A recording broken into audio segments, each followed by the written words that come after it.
Good morning, it is 7 o'clock and welcome to Mornings with Rich and Frost. With Sophie and Wilfred, very good morning from me as well. Lots ahead.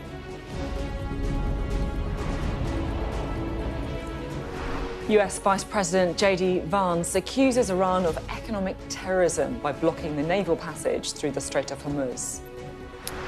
No surrender. Hezbollah's chief urges Lebanon to pull out of talks with Israel today. Sky News speaks to rescue workers in Beirut as fighting between the two sides intensifies. Each and every night, I kept seeing those faces. I kept seeing those faces for their parents.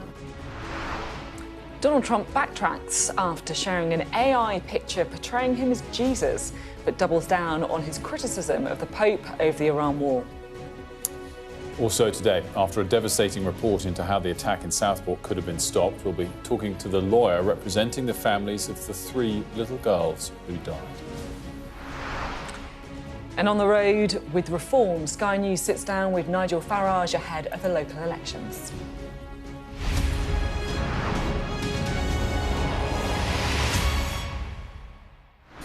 A very good morning to you. Welcome to the programme. Well, the US Vice President J.D. Vance has accused Iran of engaging in economic terrorism over their blocking of the Strait of Hormuz and said that Donald Trump has shown that two can play at that game. Well, the blockade of Iranian ports by the US Navy is now in effect after talks in Pakistan broke down over the weekend. And all of this, of course, will have an impact on the cost of living, with the IMF holding their spring meetings in Washington. Here's J.D. Vance talking to Fox News. So our expectation is that the Iranians are going to continue to make progress to opening the Straits of Hormuz. And if they don't, it's going to fundamentally change the negotiation that we have with them. What they have done is engage in this act of economic terrorism against the entire world. They basically threatened any ship that's moving through the Straits of Hormuz. If the Iranians are going to try to engage in economic terrorism, we're going to abide by a simple principle that no Iranian ships are getting out either. UN General Secretary Antonio Guterres joined calls for the critical shipping route to reopen, saying, after weeks of destruction and distress, it's clear that there is no military solution to the current conflict in the Middle East. I call for resumption of talks for an agreement to be reached. The ceasefire must absolutely be preserved. All violations must cease. All parties to the conflict must respect the freedom of navigation, including in the Strait of Hormuz, in line with international law. Well, let's go now and talk to Sally Lockwood, who's in Dubai for us. Sally, is the impact really being felt yet of the blockade, or is it too early to say? Yeah, good morning to you both. Well, we're 16 hours into this US blockade on the already blockaded Strait of Hormuz. And let's focus on what we do know and potentially some of the positives right now. And that is that we haven't seen any retaliation by Iran overnight since this blockade came in, despite those threats that Iran would target other ports in the Gulf in response, and that they would potentially target US Navy ships as well. A senior member of the Iranian regime repeating the threat that Iran has made before, that they would send a US naval ship to the bottom of the sea. Well, that hasn't happened, much to the relief of Gulf states and many in this region. But is it working? Well, I suppose we'll have to wait and see how the next few days go. I mean, in terms of the marine traffic through the Strait of Hormuz, we have seen a vessel, a tanker, passing through the Strait of Hormuz on marine radar tracking overnight. It was a Chinese vessel with Chinese crew on board, and its last port of call was the UAE. That appeared to pass safely, and we do know what the US is trying to do here is to block any ships and tankers coming in and out of Iranian ports, not neutral tankers that are going in and out of other ports in the Gulf. And the reason being is that Iran has continued to export its own oil during this war and charging much higher prices for it, while essentially choking off the rest of the oil flow through the Strait of Hormuz, which is causing such huge economic impact around the world. And the US now is trying to essentially inflict economic pain on Iran to see if this may result in the Strait of Hormuz being reopened in a way that the bombardment of the country failed. It is a gamble. It could result in escalation. But at the moment, if you listen to the political signals coming from Washington, J.D. Vance and Donald Trump sounding rather positive when it comes to how these talks are going. Donald Trump saying that they'd heard from the other side, and certainly reports as well from Pakistani officials that another round of ceasefire talks could be underway in the coming days, either being hosted once again in Islamabad or potentially it's being rumoured that it could be in Geneva if there is a second round of talks. That is very encouraging indeed. But when it comes to seeing commercial shipping and the oil flow resuming through the Strait of Hormuz, well, it seems there's still a lot of work to do. And we know that there's very real-world consequences to this chokehold on the Strait of Hormuz when it comes to jet fuel in Europe, or the most vulnerable countries in the world where millions are being pushed towards hunger.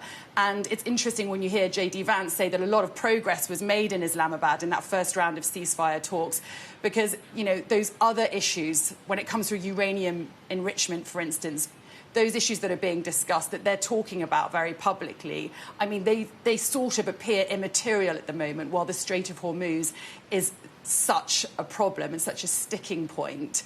And that really has become the focal point of this war. The war in Iran has become a battle for the Strait of Hormuz. Sally, great stuff. Thanks so much, Sally Lockwood, for us there live in Dubai. Now, later today, there are due to be talks between the Lebanese government and Israel in Washington, D.C., but the leader of Hezbollah has urged Lebanon to pull out of the discussions, claiming it amounts to submission and surrender. Well, Naim Qassem made the remarks as negotiations threaten to force the militant group to lay down its weapons as part of any de-escalation. This negotiation amounts to submission, surrender and stripping Lebanon of its strength. The opportunity is still there. We call for a historic and heroic position to cancel these negotiations. Intense fighting between Israel and Hezbollah, of course, continues in spite of the scheduled talks. Our special correspondent Alex Crawford is in Beirut and has been speaking to rescue workers helping people at the sites of the attacks. Here's some of her extraordinary report. Look at this footage. This is what the emergency crews were walking into on the day they called Black Wednesday, when 100 strikes hit Beirut, Bekaa and the south in a matter of minutes. High-rise blocks collapsed, with dozens buried beneath, many killed instantly, many more screaming for help. A lot of them squashed into the tiniest of spaces as their living rooms and bedrooms collapsed around them. This was a rare event, a rescue in the most difficult of circumstances. The scene was a traumatic one, even for seasoned emergency crews. The kids were buried under the building. Yeah, they were screaming. So I was asking myself, if we were much faster, could we save them? Could we save them? But unfortunately, we couldn't reach them. They are all dead. Yeah, this is really affects me. It's not a good scene. Yeah, each and every night I kept seeing those faces. I kept seeing those faces for their parents. It's 3 years old. What did he do? It's just a kid. So yeah, it's been 3 days without. I just keep thinking about that. Incredibly powerful stuff from Alex Crawford. The full report is available on the Sky News website, and it's well worth checking out Crawford's reporting on that. Yeah, and it really, I think, shows the importance of those diplomatic talks that are going on to try and find some kind of end to this as well. There is, of course, an economic impact as well. Chancellor Rachel Reeves travelling over to Washington, D.C. later for the International Monetary Fund's spring meeting, where they're going to be talking about the big cost of living impact of all this too. Let's talk about all of the domestic pressures. Alex is here with us. There's a lot of talk, obviously, about the economic pressures. I mean, to the extent that the government has really done anything about it yet, there's still a building, I guess, political pressure on them as well.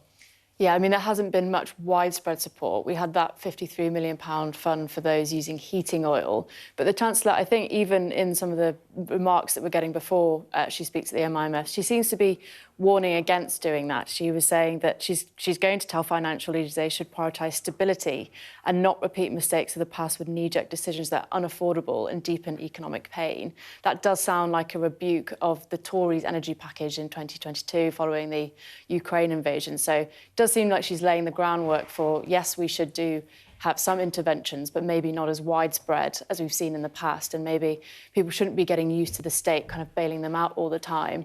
But you're right, there's definitely pressure to do more because Keir Starmer has been saying that the economic impact of this war will probably last longer than the war itself.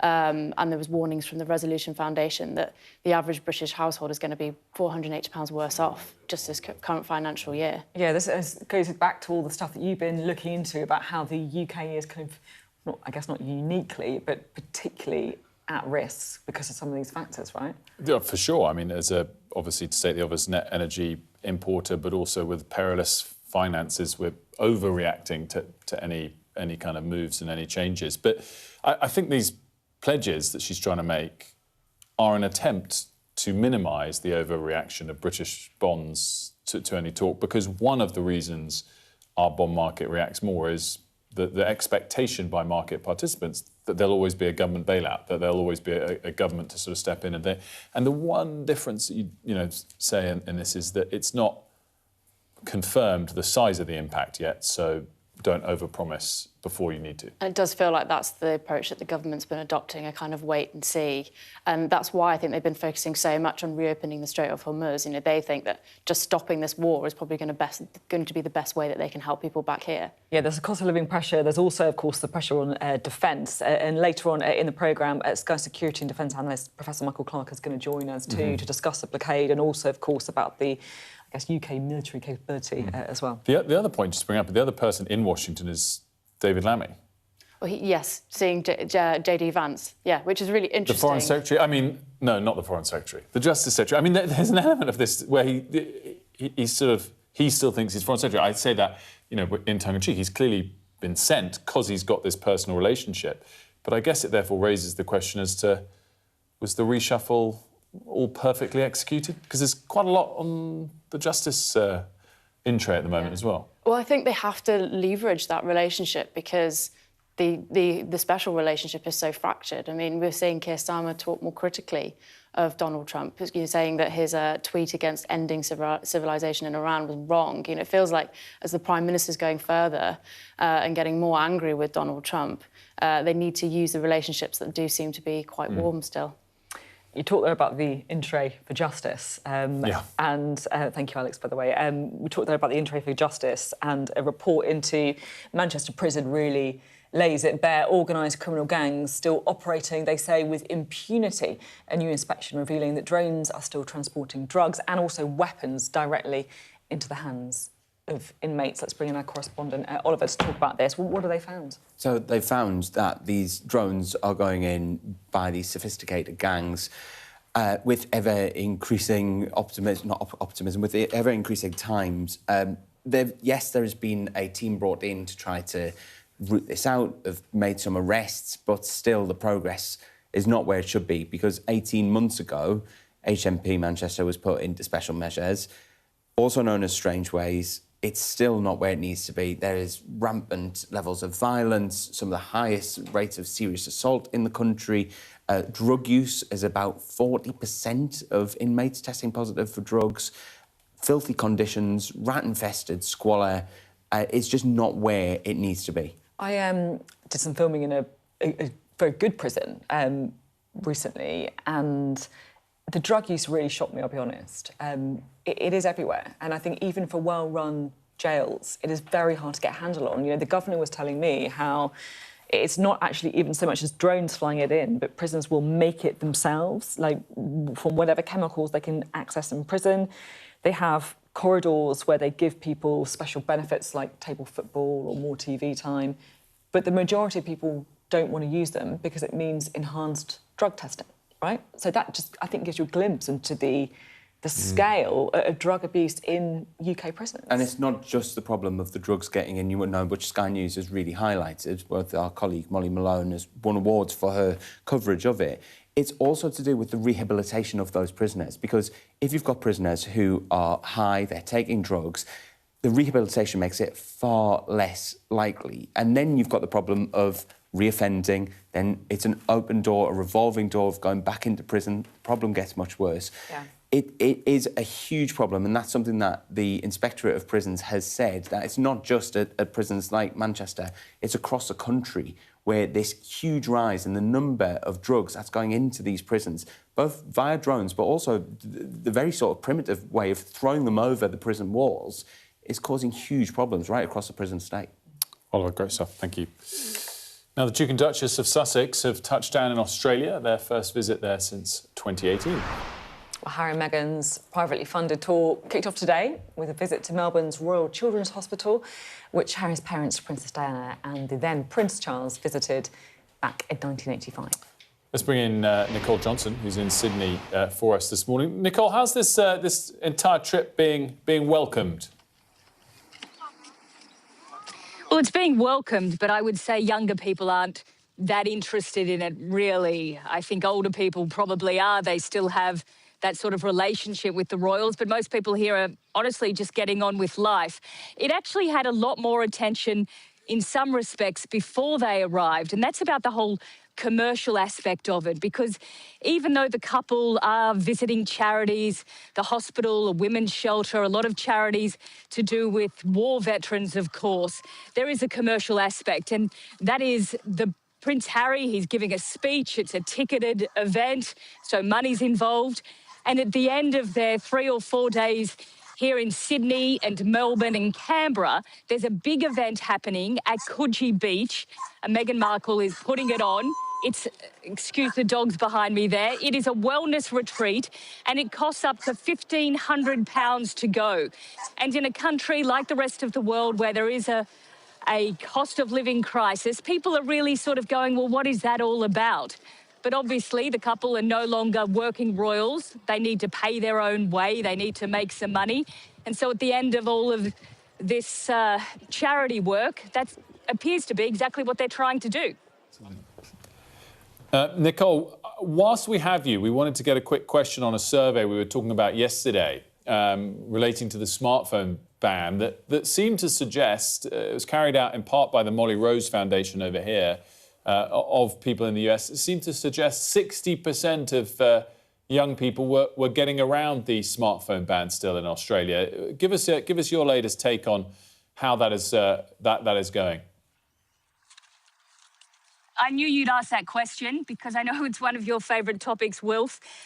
It's not going so well. As you said, we have had surveys done here in Australia as well, and the kids are getting around it. When you speak to them, I speak to nephews and nieces, all of them have found ways around it. They will sometimes get adults, their parents, to help them. Goes to show a lot of the parents aren't even on board as well.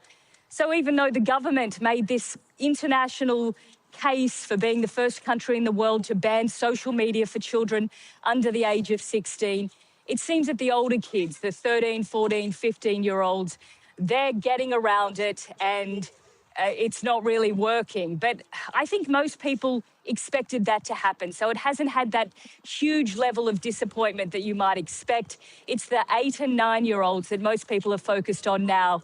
And they're not having the same access to technology and social media that they may have had before this ban. It's given the parents a bit of backbone to withdraw the phones, to not let them onto the social media.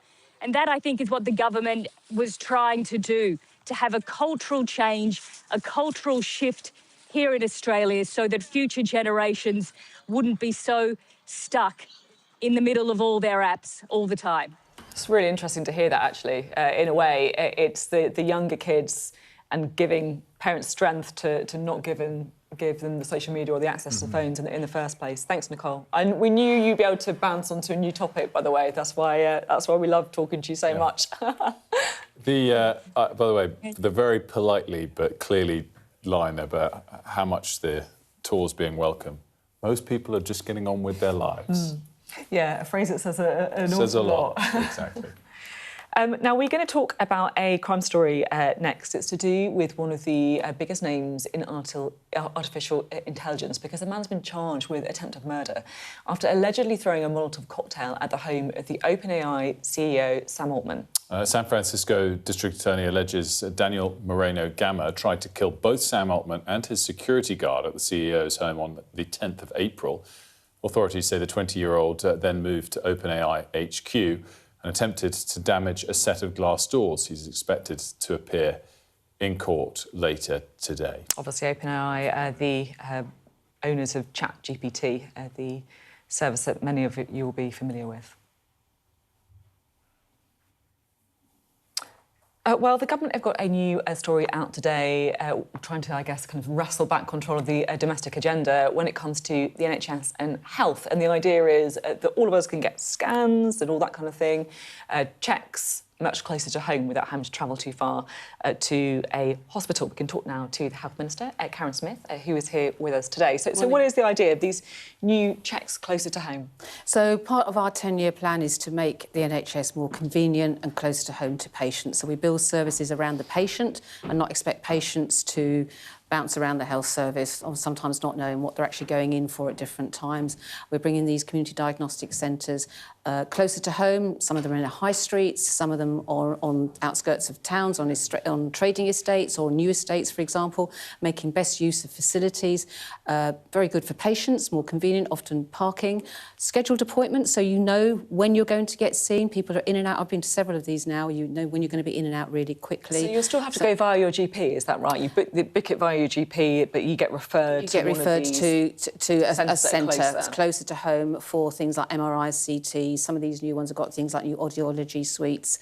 We're making the best use of current estate, trying to bring where places are convenient. Some of these are on high streets. So actually, like I've had to do in the past, you travel a long way and take my mother to somewhere, but take to a high street. You can actually have the appointment and then maybe shopping. It's good for regenerating local towns as well. So put in places where people are, rather than expect people to travel to busy hospitals that are also often full of emergencies. For example, your appointment gets knocked off schedule. Is there new money behind it?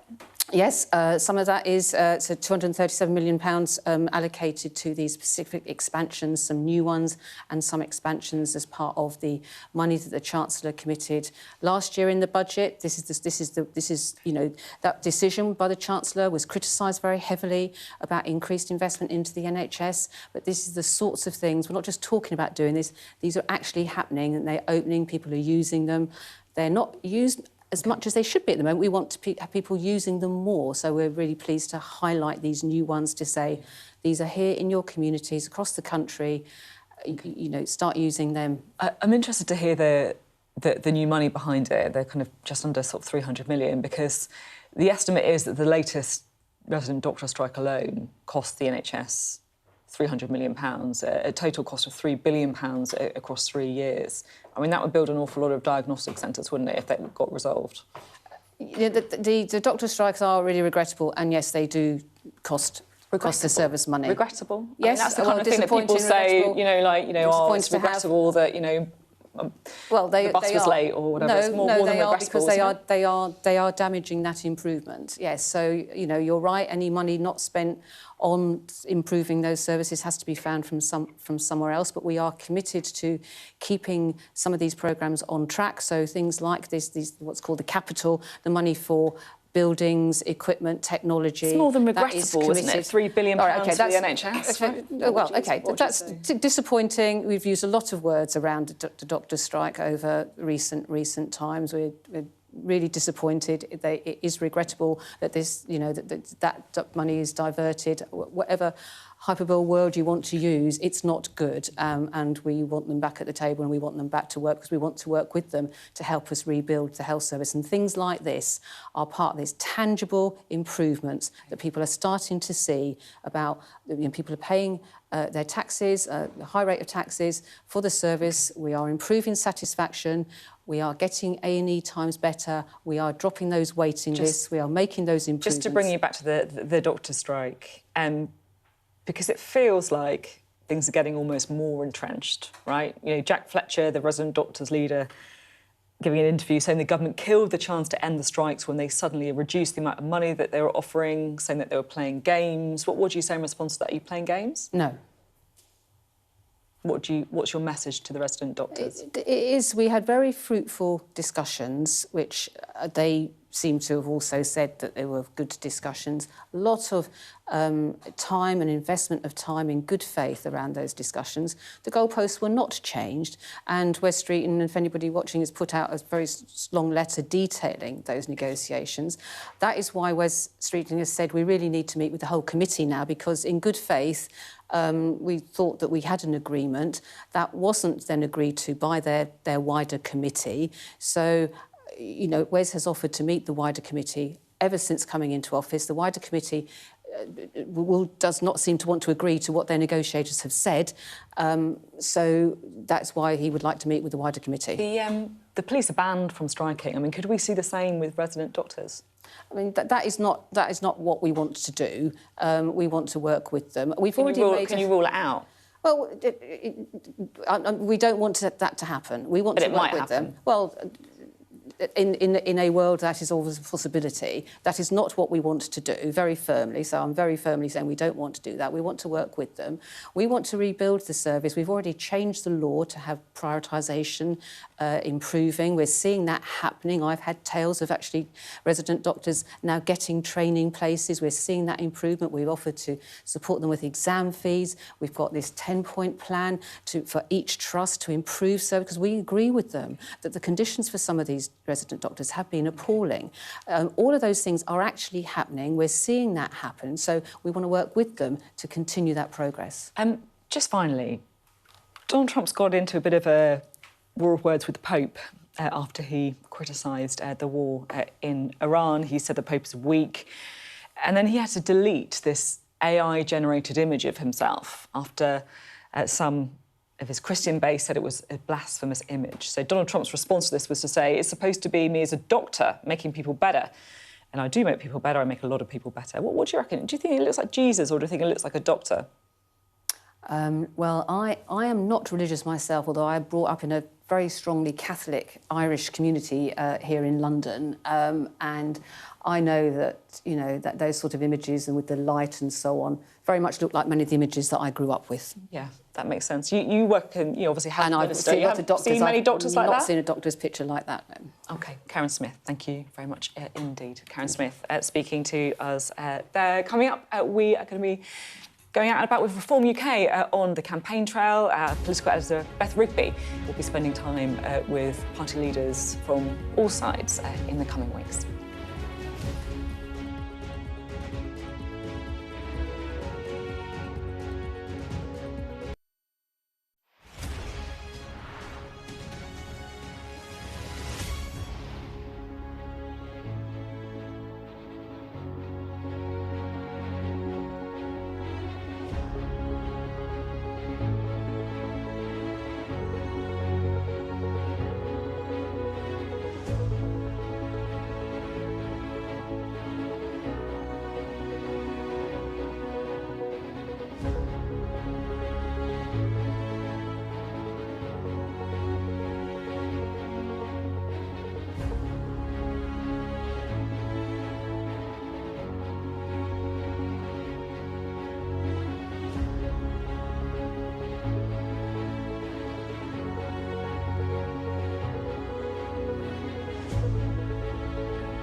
What's the best thing about being a Sky News presenter?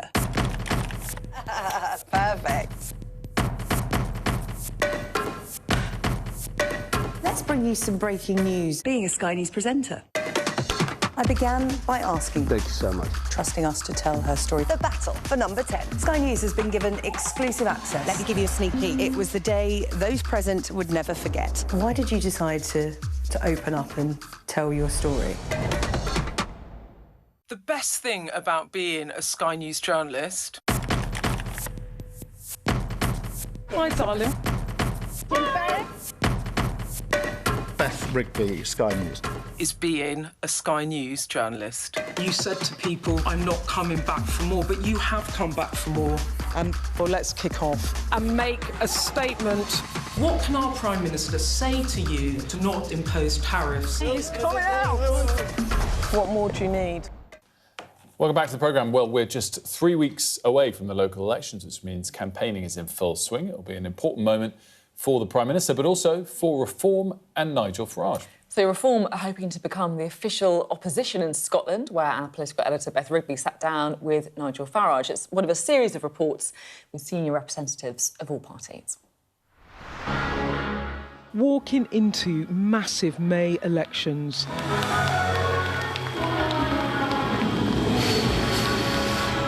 That Nigel Farage hopes will prepare him for a much bigger stage. This a key dress rehearsal for a general election, which Farage is determined to win. You're about to do a rally, the stage is set, you're polling second here. What does success look like for you in these May elections? Complex series of answers. You know, here in Scotland, to become the opposition would be amazing. Mm-hmm. Be absolutely amazing. And if we embed ourselves there, we can move on in the years to come. In Wales, well, we're neck and neck. Right now, literally neck and neck with Plaid in those polls. The Labour Party, particularly in the valleys, you know, Keir Hardie, real birthplace of the Labour Party, almost disappearing off the map. So, to be frank, coming first in Wales is the ambition. Whether we can remains to be seen. But Farage is facing obstacles, trying to distance himself from Trump and from Reform candidates and councillors who made promises to voters they haven't kept. With your councils, there were promises made by candidates across multiple areas to freeze or cut council tax during last year's elections, and some of them have been reneged on. Well, Northamptonshire candidates signed a letter pledging a freeze, and council tax in that council's gone up 4.99%. As leader of the party, but when you put up thousands of candidates, individuals or groups may say different things. But the point is that you are stressing that you can't control what local candidates are promising, but this comes back to the delivery risk, doesn't it? Because if voters see a promise on a leaflet in Northamptonshire and that's reneged on... Well, I never saw that leaflet, and if I had, I would have decayed it. But do you need to tighten the message because you're finding that... But if you're a voter in Northamptonshire, you're going to be annoyed, aren't you? Because you were promised one thing, you voted for candidates, and your council tax has gone up. I spoke to all the local media. I did everything I could do to make the message very, very clear. Your opponents will say it makes you not credible. What do you say to that? We're not North Korea. I can't control individuals and thousands of people what they say.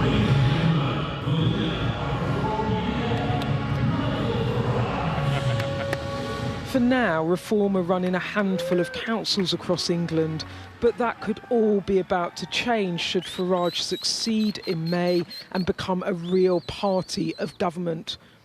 He'll have proven he can deliver at the ballot box, delivering in office a much harder task. Beth Rigby, Sky News, Aberdeen. Well, Beth joins us now. One of a series of interviews you're doing, of course, across the election period, Beth. It's quite interesting, isn't it, to hear his response about not, taking responsibility for every individual Reform Council decision. Is that just politics, or do you think it's a problem for Reform? I think there's a couple of big issues that Reform have got at the moment. When I interviewed him a year ago about the local elections going into last year's bunch, I asked him what the biggest challenge was for Reform.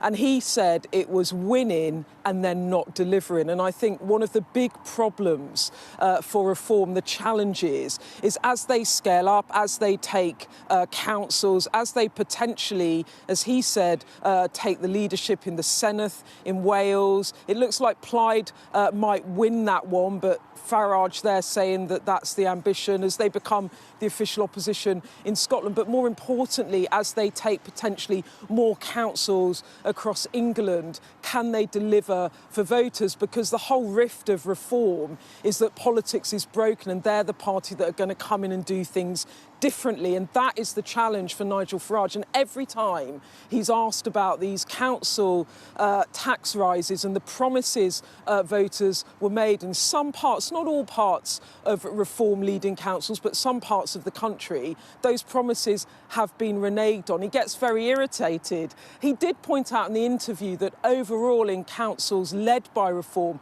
council tax overall has gone up by less than in other councils led by other parties. But the point is, the promise is on a leaflet, you vote for it, and then it doesn't follow through. I think there's a second big problem for him, and that's his relationship with Trump, which I also asked him about, which I think we'll be running a bit more of on the channel later. And on that, he's got a difficult issue because as attention moves away from his big strength, immigration, and it moves on to global economy and international relations, his friendship with Trump is proving a problem with voters. Luke Trill, the pollster for More in Common, made the point that that it's the biggest barrier, apparently, for people voting for Reform, his relationship with Trump. And in our interview, I asked him repeatedly about Trump, and what he tried to do was distance himself from Trump without disavowing him. So he started talking about it's the relationship with America, not Donald Trump. Well, we know that's not true, in that Farage has made a great thing, a great play of his close relationship with Trump. So, look, going into these local elections, they have huge momentum. They are going to be undoubtedly a success story on the night, but there is a long way to a general election. And when I had a chat with him about, you know, does he even allow himself to think about the prospect of becoming Prime Minister, he simply said, I don't think about it. It's just the next set of elections. So they've got a huge challenge and a huge opportunity going into these elections. But as they get more power, as they move from a party of protest to a party of government, there will be more scrutiny and more challenge. And it's how they handle that and whether voters still 2-3 years out from now to a general election like what they see. I'm not sure I believe any party leader that says they don't think about becoming Prime Minister. Perhaps not even any MP that doesn't think about that at some point, which is fair enough. They've gone into the business. Beth, I can't sort of not notice the bug in the top of the screen. You're in Aberdeen. They obviously chose to have this high-profile event with all those fireworks in Aberdeen. How much of an issue is whether to drill or not drill in the North Sea? Well, look, for Nigel Farage and for the Conservatives, clearly drilling in the North Sea, upping oil and gas domestic production is a massive issue that they are both pushing and trying to put the Prime Minister under pressure over. I think when it comes to Scotland, just to pause a minute in terms of reform, I mean, 5 years ago in the Holyrood elections for the Scottish Parliament, they were nowhere. I mean, they won nothing.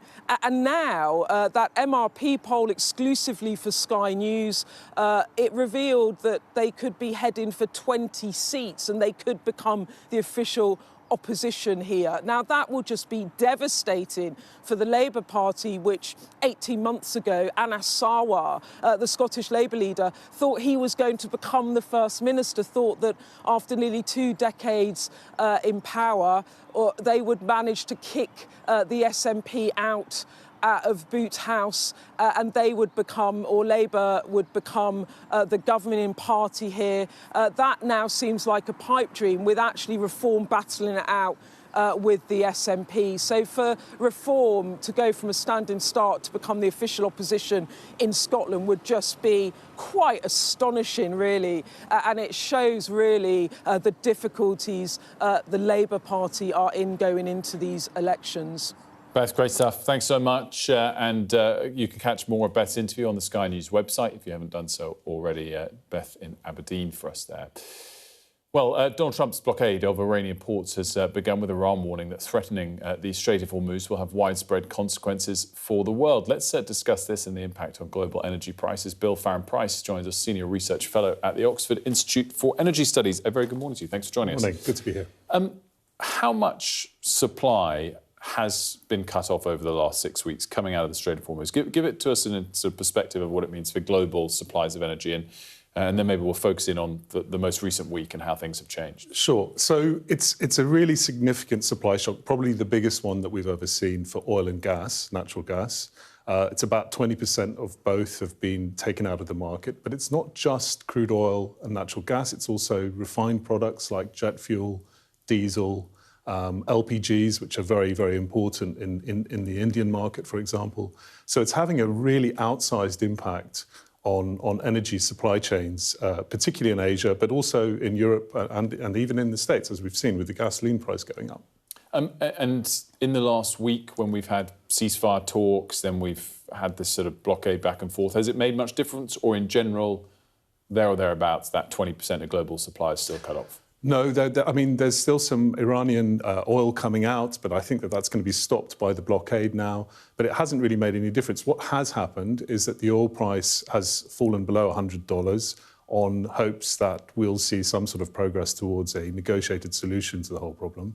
But I don't think we're quite there yet. And clearly, the blockade is a response from the US that kind of acknowledges that they are not able to easily clear the strait by force.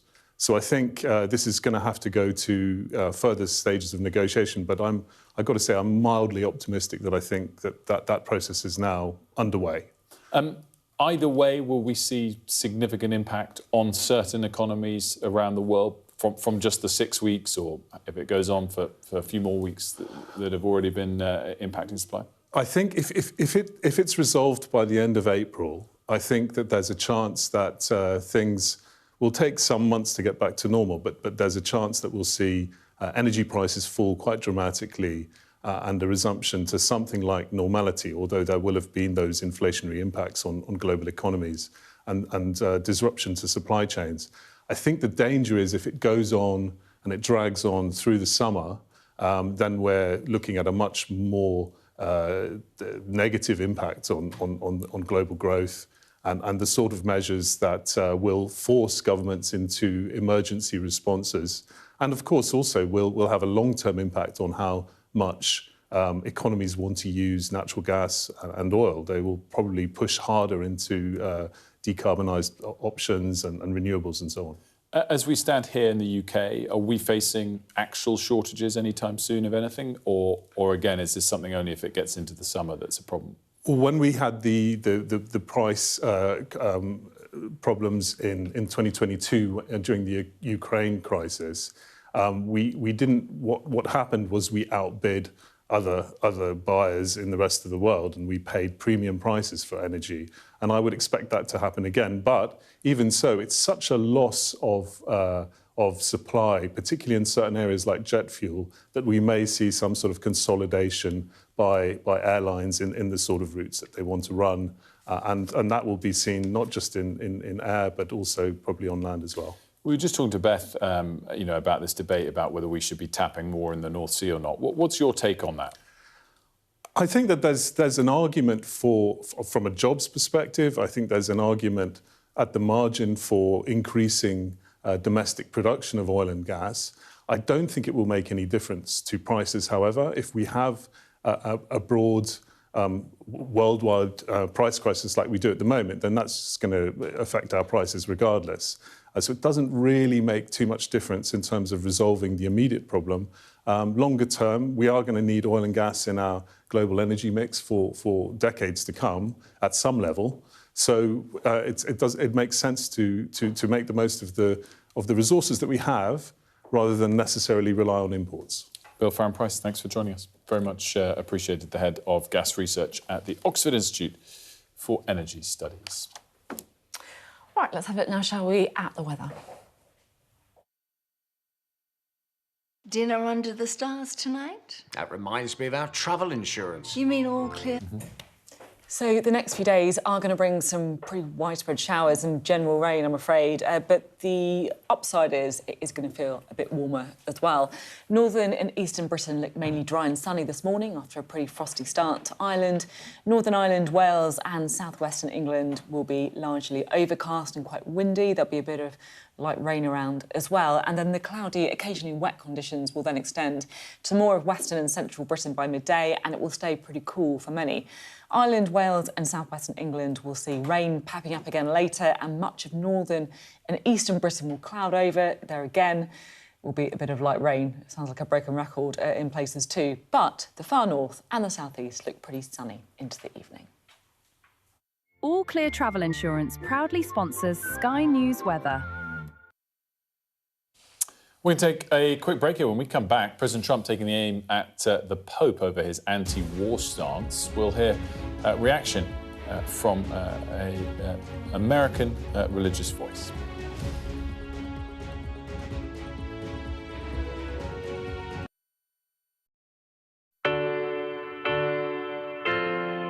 I'm Mark Stone and I'm Sky's correspondent based here in Washington, D.C. We'd been warned that we would meet people in the lowest moment of their lives. Their story is one of fundamental American failure. Well, a slow drive for the president as he approaches his golf club, but I have to say there are more media here than there are supporters. We love Trump! I've witnessed the remarkable passion for politics here, but the anger too. This is just the audience that Joe Biden wanted. Is this the moment to reform gun laws? You know, it's easy to go to politics. But it's important. It's at the heart of the issue. For all the talk of a toned-down, humbled Trump, yes, maybe there was just a little less rhetoric, a little less divisiveness, but in the end it was the same rhythm, the same speech, the same man. All them people that died in Russia and Ukraine, they'd still be alive today if Donald Trump was president. If it was my wish, have a businessman that's strong like Trump, but maybe just doesn't say as much, you know? We are under Israeli military restrictions in terms of some of the things that we can film, but it's important to be in there. What we've been allowed to see over here is a humanitarian corridor, free wherever you get your news. A young American medical student is making remarkable things happen. I've seen a lot of difficult things, and honestly, it breaks my heart. These children don't deserve that. I don't think there's a single Arab I know who isn't seriously disturbed by what's going on. And so they gathered for this extraordinary moment beyond anything I could have expected. Sky News, get the full story first. I bet right now you often find yourself asking why. Why was a certain decision taken? Why did something happen? Why did they say or do that? I'm Neil Patterson, and it's my job as a journalist to find out why. Just explain why. It's a difficult one. Well, I mean, it's massive. It's a very, very severe situation. So if you want to make sense of this complicated world, Sky News' new podcast, This Is Why, is your daily fix. One story every day, and we can find out why together. Listen and follow wherever you get your podcasts. The best thing about being a Sky News journalist... My darling. Beth Rigby, Sky News. Is being a Sky News journalist. You said to people, I'm not coming back for more, but you have come back for more. Well, let's kick off and make a statement. What can our Prime Minister say to you to not impose tariffs? He's coming out! What more do you need? Hello again. Now, we are talking about the war of words between the Pope and Donald Trump. It's the extraordinary public criticism that caused a bit of a stir. In the spree of true social posts, the US president launched a scathing attack against Pope Leo. He described him as weak and terrible. And then Donald Trump shared this pretty eye-catching, shall we say, AI-generated image of himself as Jesus Christ. which he later deleted and said actually he was a doctor all along. Which is a good attempted excuse. This all stemmed from the Pope's criticism of the US and Israel's war with Iran. The Pope responded to Trump's latest comments, saying he's got no fear about criticising the administration. I basically said that the message of the church, my message, the message of the gospel, blessed are the peacemakers. I do not look at my role as being political or politician. I don't want to get into a debate with him. I don't think that the message of the gospel is meant to be abused in the way that some people are doing. And I will continue to speak out loudly against war, looking to promote peace, promoting dialogue and multilateral relationships among the states to look for just solutions to problems. Too many people are suffering in the world today. Too many innocent people are being killed. And I think someone has to stand up and say, there's a better way to do this. Let's get some reaction to all of this now. We're joined by Sister Susan Francoise, sister of the St. Joseph of the Peace Church. Sister, thank you so much for joining us, particularly bright and early, because you've, I think I'm right in saying, tweeting prayers of support towards the president for many years now. Well, during his first term in office, I did tweet a nonviolent prayer for him every single day of his term. I discerned to not do that during the second term, but I do pray for our elected officials every day. How have you felt as you've seen his, let's start first of all, but with his clashes with the Pope? Well, on Saturday, I was part of the millions of people across the world that joined in prayer for peace with Pope Leo. We were here in our convent in Jersey City. And then that next day, to see my elected president write what was clearly just a ridiculous rant about, I don't know what, was very disturbing. And not a coincidence, it was shortly after we watched 3 of our cardinals, including my archdiocese, Cardinal Tobin here from New Jersey, on a U.S. television program speaking about the Pope and his call to peace. So I have to say, when I was watching 60 Minutes, I imagined President Trump was probably watching it as well. And I did not expect, however, what he sent out to the world just after that. Can I ask about the image that Donald Trump put out of himself? He says it was him as a doctor. Do you think that's credible at all? When I looked at it, I saw Jesus Christ. I saw a Christian nationalist image with the American flag there and what from a distance looks like angels, although there are some questions about what actually is there. The Statue of Liberty, which actually I'm here in Jersey City, I could walk and see the Statue of Liberty in 5 minutes from my house here.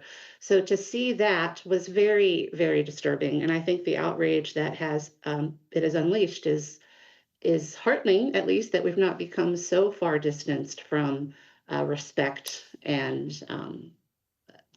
it's almost impossible to talk about. But I don't see a doctor. Forgive me for what I'm sure is an ignorant question. So the Statue of Liberty and the flag is what upsets you most of all?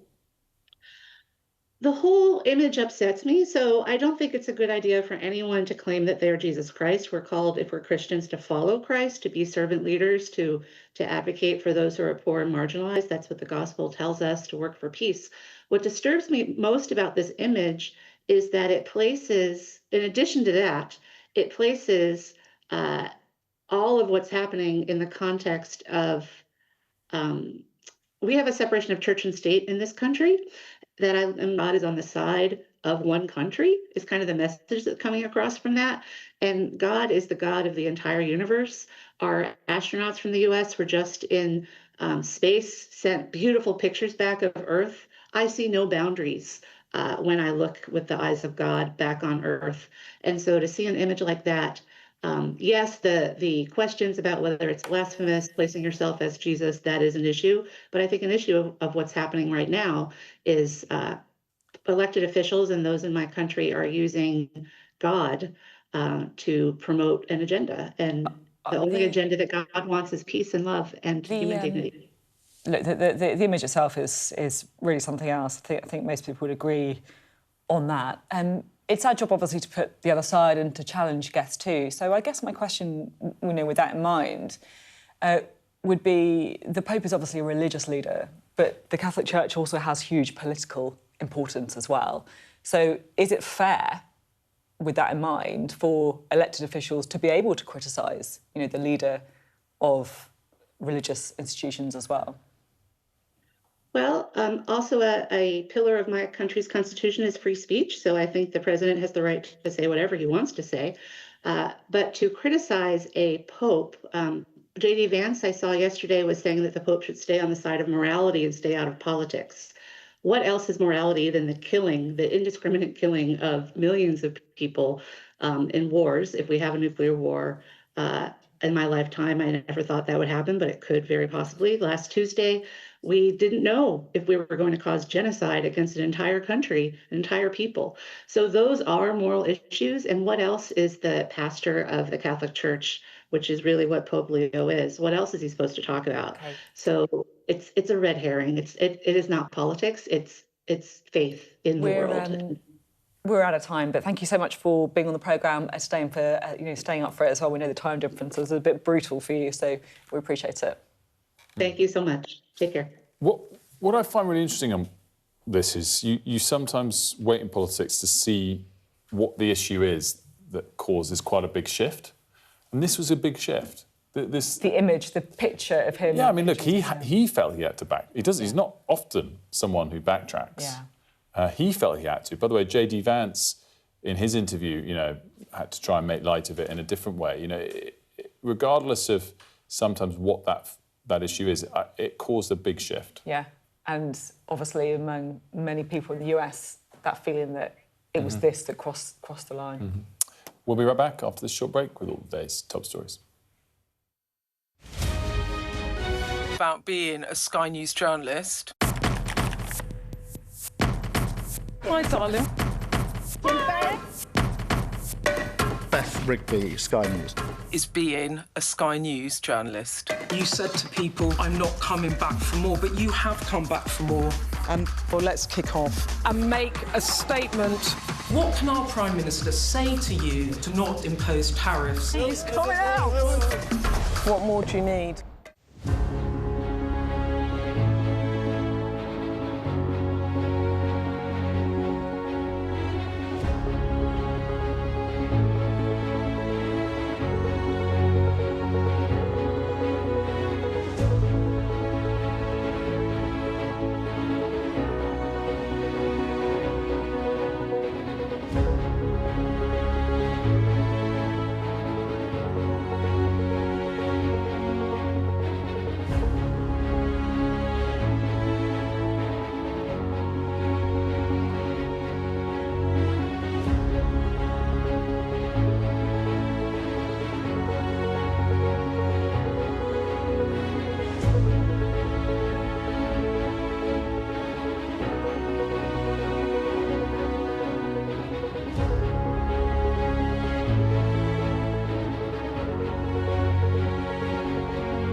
Good morning, it's 8 o'clock. Welcome to Mornings with Ridge and Frost. With Sophie and Wilfred, good morning from both of us. Lots ahead.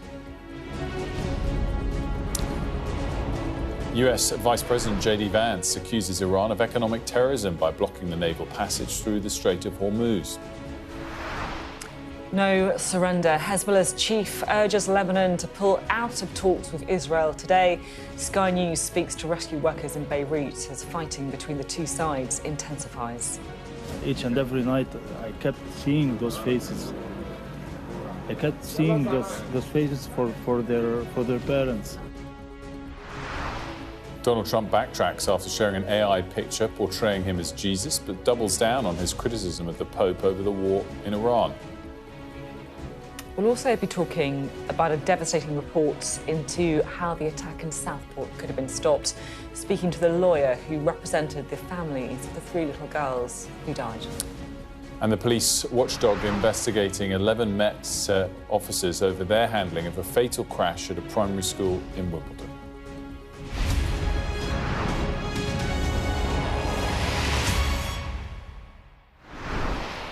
Hello, good morning. Welcome to the programme. Thanks for joining us today. So the US Vice President J.D. Vance has accused Iran of engaging in economic terrorism over their blocking of the Strait of Hormuz and said that Donald Trump has shown that two can play at that game. The blockade of Iranian ports by the US Navy is now in effect after talks in Pakistan broke down over the weekend. All of this, of course, having an impact on the cost of living, with the IMF, the International Monetary Fund, holding their spring meetings in Washington, D.C. Here's the Vice President, J.D. Vance, talking to Fox News last night. So our expectation is that the Iranians are going to continue to make progress to opening the Straits of Hormuz. And if they don't, it's going to fundamentally change the negotiation that we have with them. What they have done is engage in this act of economic terrorism against the entire world. They basically threatened any ship that's moving through the Straits of Hormuz. If the Iranians are going to try to engage in economic terrorism, we're going to abide by a simple principle that no Iranian ships are getting out either. Well, the UN Secretary-General, Antonio Guterres, is just the latest voice saying the shipping route needs to reopen. He said, after weeks of destruction and distress, it's clear that there is no military solution to the current conflict in the Middle East. I call for the resumption of talks for an agreement to be reached.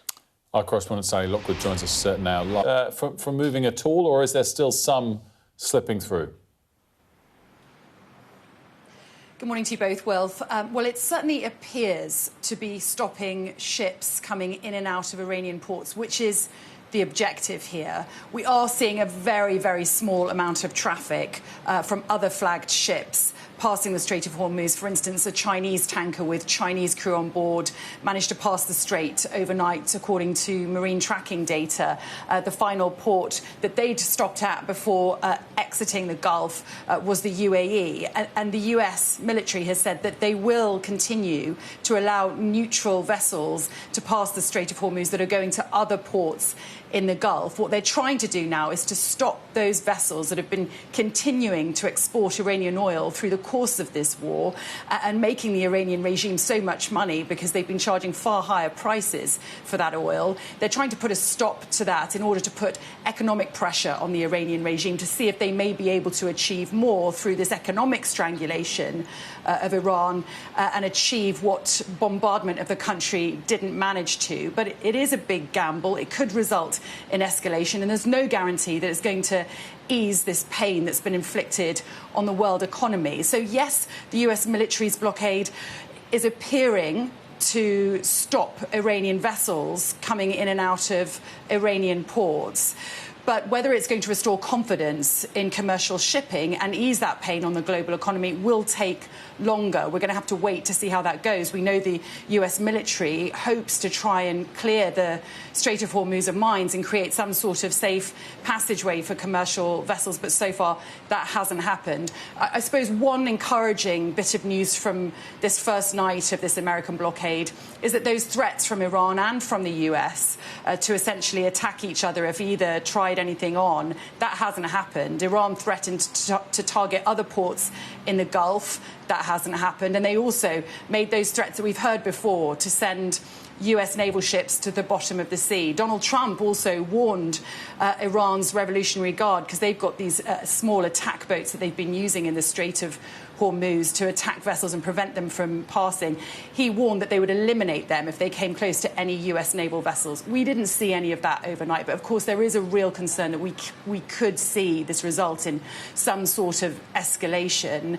But I think when you look at this issue of the Strait of Hormuz, it's far harder to see what is going to be achieved and just how fast.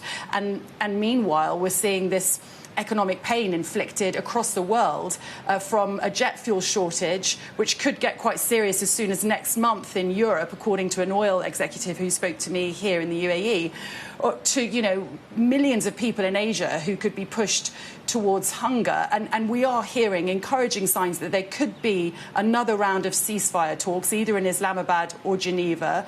J.D. Vance has been talking up the progress that was made in that first round of talks. But for as long as the Strait of Hormuz remains paralysed to commercial shipping, it really does feel like all these other issues that they're discussing when it comes to, you know, uranium enrichment, etc., all of that becomes background noise for as long as the Strait of Hormuz remains completely static and shut off in terms of the flow of oil to the rest of the world.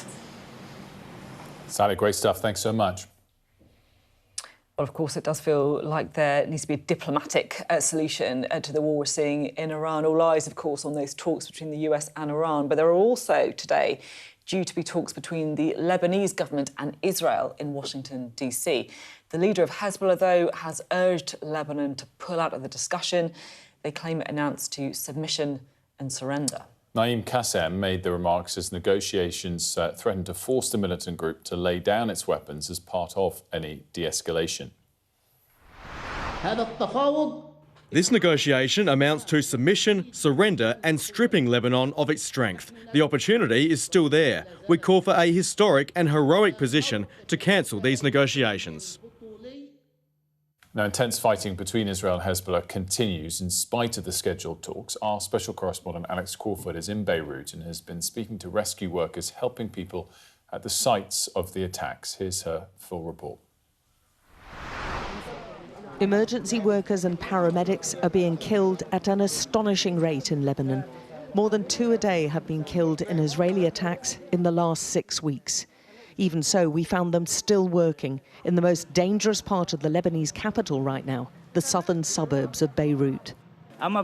When it comes to the attacks, we're used to it.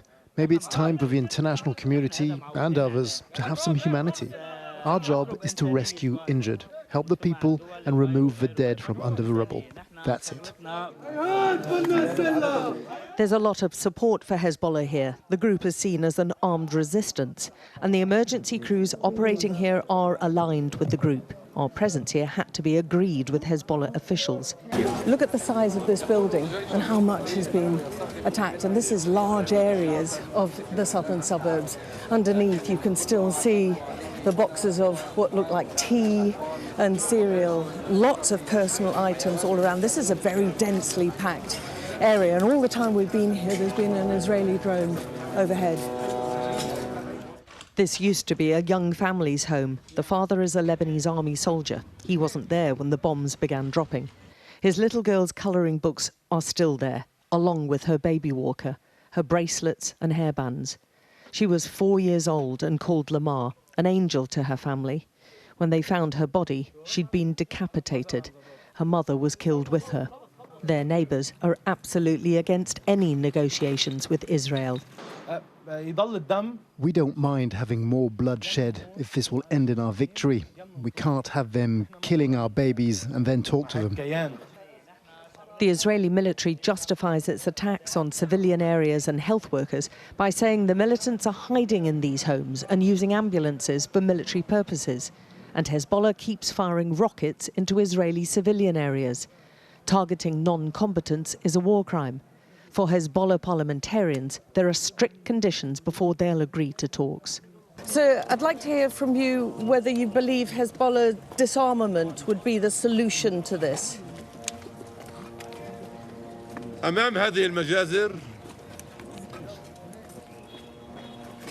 in this site and with these massacres, I think the first question now it is to stop the massacre of Israel in Lebanon.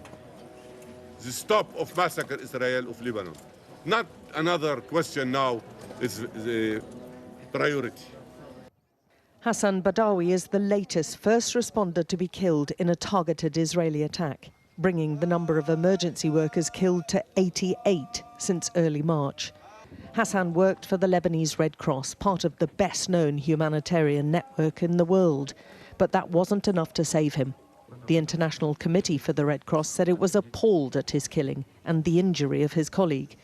Saving lives must never cost a life, the organisation said. Hours after the killing of the father of two, there was another Israeli drone attack, this time on a Lebanese Red Cross centre in Tyre in the south of the country.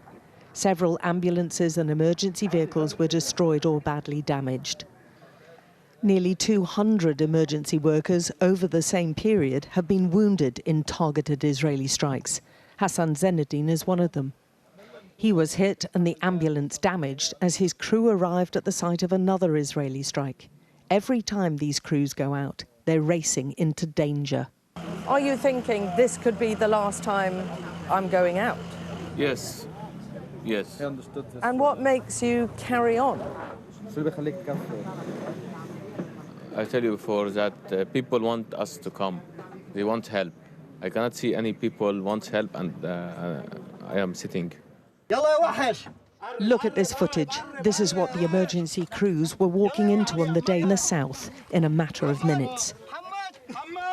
High-rise blocks collapsed with dozens buried beneath. Many killed instantly, many more screaming for help. A lot of them squashed into the tiniest of spaces as their living rooms and bedrooms collapsed around them. This was a rare event, a rescue in the most difficult of circumstances. The scene was a traumatic one, even for seasoned emergency crews. The kids were buried under the building. Yeah. They were screaming. So I was asking myself, if we were much faster, could we save them? Could we save them? But unfortunately, we couldn't reach them. They are all dead. Yeah, this is really affects me. It's not a good scene. Yeah, each and every night I kept seeing those faces. I kept seeing those faces for their parents. It's 3 years old. What did he do? It's just a kid.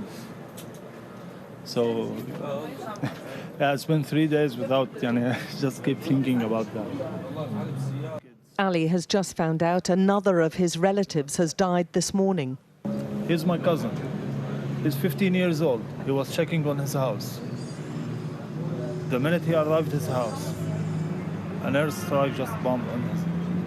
And he was dead, but his father is still alive. His colleagues tell us most of them are homeless, forced out through bombings or fear of them. And they're doing one of the most dangerous jobs in Lebanon right now. Alex Crawford, Sky News, Beirut. Well, powerful piece there from Alex Crawford. And of course, as we alluded to, there are talks taking place in Washington today between the Lebanese and the Israelis that Marco Rubio will also be making an appearance at. It's not the only thing going on in Washington today. The Chancellor Rachel Reeves will be there for the International Monetary Fund's spring meeting.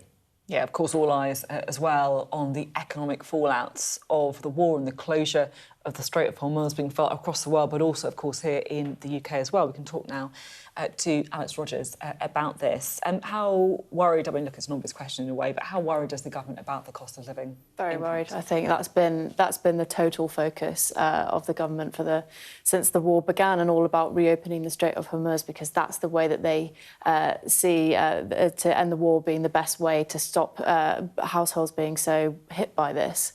For those who use heating oil, and they point to the energy price cap bringing bills down, but there is this pressure growing, because even if there is this tentative ceasefire, Keir Starmer's been saying that we're going to feel the effects of this war for much longer. Who else is in Washington? JD Vance and David Lammy, Deputy Prime Minister, former Foreign Secretary. He's obviously trying to make the most out of that friendship, the unlikely friendship that's grown between the pair. And it's a lot warmer than the special relationship at the moment. We've seen Keir Starmer starting to be a bit more critical of Donald Trump. In comments yesterday to the Commons, he was saying that Trump was wrong to issue that tweet that nearly set off the end of civilization. So it's quite interesting to see David Lammy kind of leveraging the soft power there. Yeah, and interesting as well, I'm sure he's been sent. You know, I'm sure it wasn't a side trip. Yeah, probably not freelancing. But, oh, by the way, I was having a quick holiday with my mate JD. But I think it must be quite undermining for Yvette Cooper. Yeah, I mean, look, as Foreign Secretary and, you know, not being the person to have these outreach moments. I would imagine that when the reshuffle happened, giving him that with his position as deputy, it's pretty clear that Keir Starmer wanted to keep him, that relationship with David Lammy in the States kind of ongoing. It's one of the ones, like you say, you know, that is the warmest one that they have, and at the minute it feels like they need perhaps every kind of secret weapon they can to deploy. Alex, great stuff, thank you. By the way, later on in the programme, we will be talking to our security and defence analyst, Professor Michael Clark, who will be joining us to discuss all of the latest details of the Iran war, the blockade, and much more. That's coming up 9:30, 9:40? What time is it? Someone confirm? 9:30, there we go. 9:30 with Professor Michael Clark. Tune in for that. It's that magic voice in our ear that tells us everything we need to know and going well. It was more just my brain clicking into gear. Remember. Oh, there we are. We want to talk next about what on earth is going on between Donald Trump and the Pope, because Donald Trump drew some pretty stiff criticism from across the political spectrum after he posted an AI-generated image likening himself to Jesus Christ. And, of course, continued his attacks on the Pope as well. Well, he's since deleted that image, saying, in fact, he was depicting himself as a doctor, but the impact has been felt. Our US correspondent Mark Stone was in Virginia asking voters what they thought. What do America's Christian faithful make of the president's pop at the Pope? I don't like it. I'm not a big fan of Pope Leo. He's a very liberal person. I voted for him. I like him a lot, but there are times he's kind of going overboard. Is he in trouble? No, I don't think so. I think before they make of this. I do support the president. I do not support what he just did there. No, I never saw that before. You sure that's not AI? Yes, this is Trump as Jesus, an AI image posted by him, now deleted, by the way. I'm in Virginia at Holy Trinity, Gainesville. Beyond the Washington, D.C. bubble, Trump does well in communities like this, but then so too does religion. Monday midday mass is well attended in this huge suburban church. So what happens here when Trump compares himself to Jesus and takes on the Pope? He posted the image of himself as Jesus. Well, that's a little over the top, I think, but yes. But he still has your support for now? Yes. The ones that vote for him are going to vote for him through thick and thin, no matter what, because aside from this picture, this is the best president we've ever had, bar none. And while we were talking, back in Washington, the president was backtracking. They're all your favorites. Sort of. I did post it, and I thought it was me as a doctor, and had to do with Red Cross as a Red Cross worker there, which we support. As for the Pope, well, he had this. I have no fear of neither the Trump administration nor speaking out loudly about the message of the gospel. Finally then, why is the president lashing out at the Pope? Well, maybe because he hears him and he fears him. He can't remove him, he can't destroy him like he has so many of his opponents, his political opponents. The Pope is above all that. He's also an American. His voice resonates here far more. There's nothing to apologize for. He's wrong. But there's something else too, I think. Precisely because he's an American, Trump thinks he can more easily cast him as one of them, not one of us. And remember, 55% of American Catholics gave Trump their vote in 2024. They are watching this fight for sure. Mark Stone reporting there on whether or not American voters, church-going voters, are offended by that image. I asked the Health Minister, Karen Smith, about what she thought about it. Here's her response. I am not religious myself, although I brought up in a very strongly Catholic Irish community here in London, and I know that, you know, that those sort of images and with the light and so on very much look like many of the images that I grew up with. Yeah, that makes sense. You work in, you obviously have... And I've seen lots of doctors. Seen many doctors like that? I've not seen a doctor's picture like that, no. Not seen a doctor's picture like that. As Donald Trump says, of course, he was just trying to depict himself as a very powerful, healing doctor. And some breaking news now. 11 police officers are being investigated over the handling of a car crash in July 2023 that killed 2 schoolgirls. Let's bring in Oliver, who's been digging into the details of this and can remind us as well about what particular incident we're talking about in the first place. Yeah, so this was the July 2023 incident where 2 schoolgirls at a preparatory school in Wimbledon died after a Land Rover went through the fence of that school where they were holding a end-of-term tea party.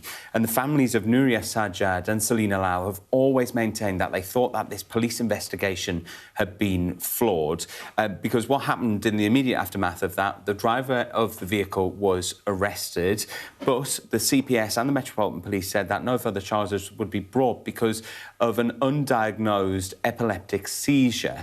However, the families continued their campaigning and they forced the Met to reopen their investigation in October 2024. Then, in January 2025, a further rearrest was made of that driver.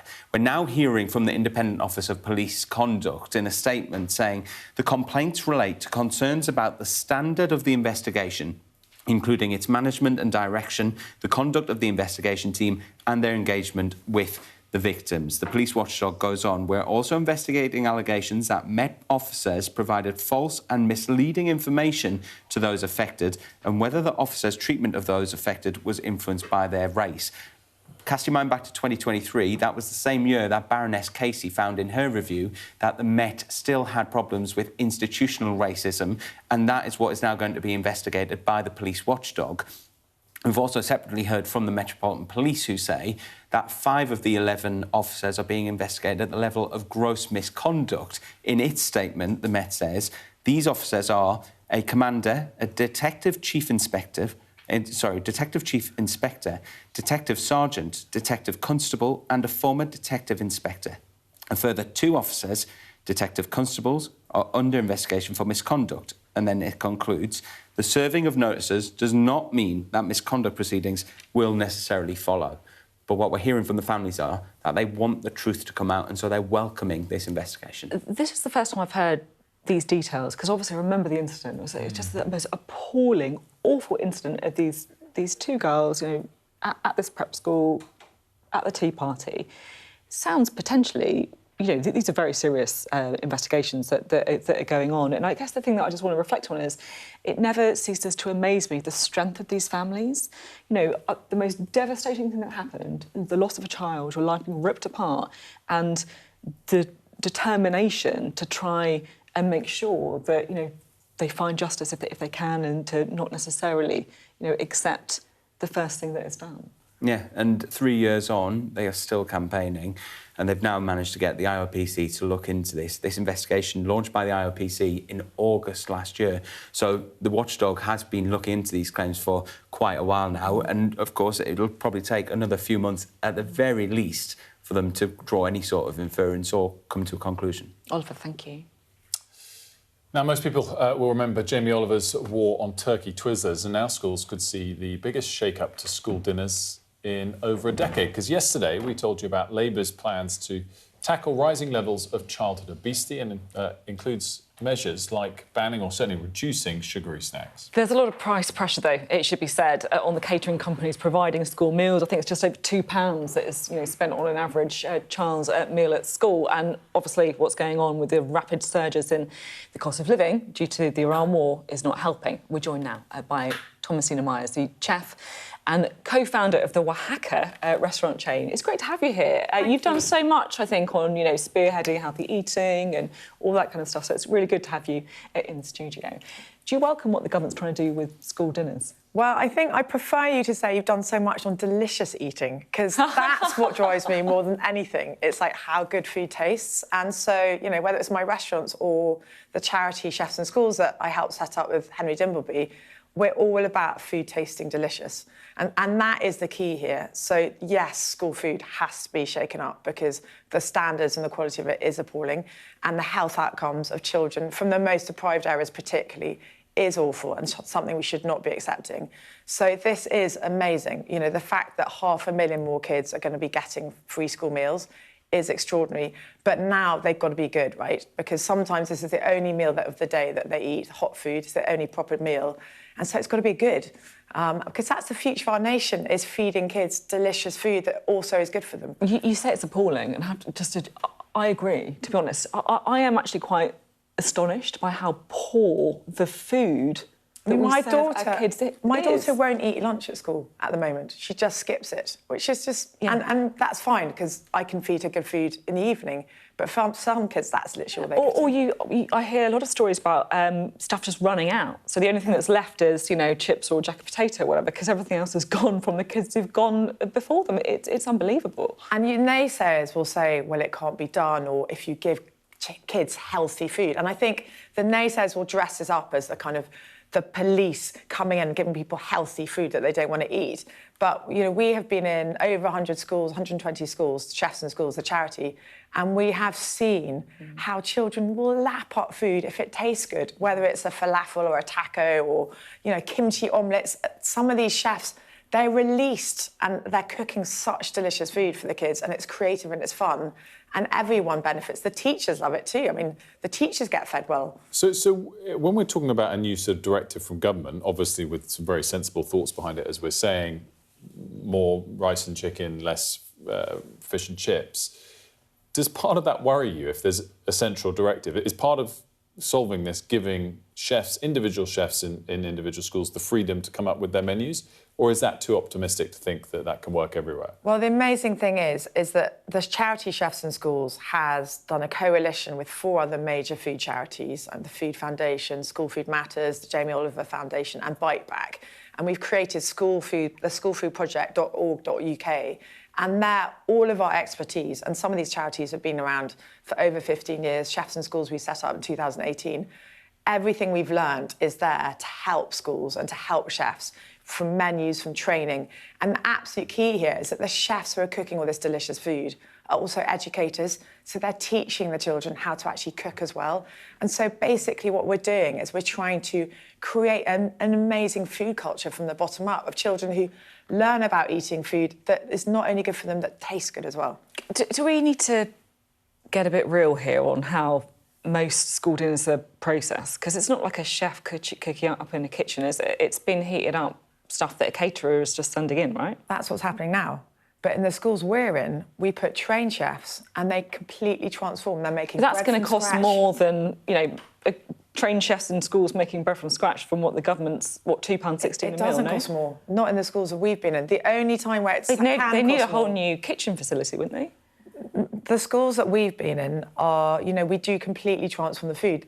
Where it gets difficult is if a school is small. So some schools are around 150 pupils, and on that few pupils, it is more expensive. And we really do encourage the government to look into those smaller schools and maybe give them a bit more support. But in the big schools we've been in, which have been both primary and secondary, you can absolutely do it on the budget because the chefs are trained to make, you know, delicious food from very, you know, cheap ingredients. I mean, that's the skills of chefs. Can I just quickly switch focus whilst we've got you and talk about the pressures restaurants are feeling in the economy right now? There's been a slew of pressures building over the last couple of years, from taxes going up to costs going up.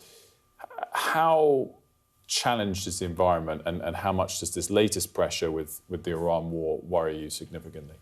Well, I think definitely, you know, the increase in NIC last year and the threshold being lowering has been a major issue.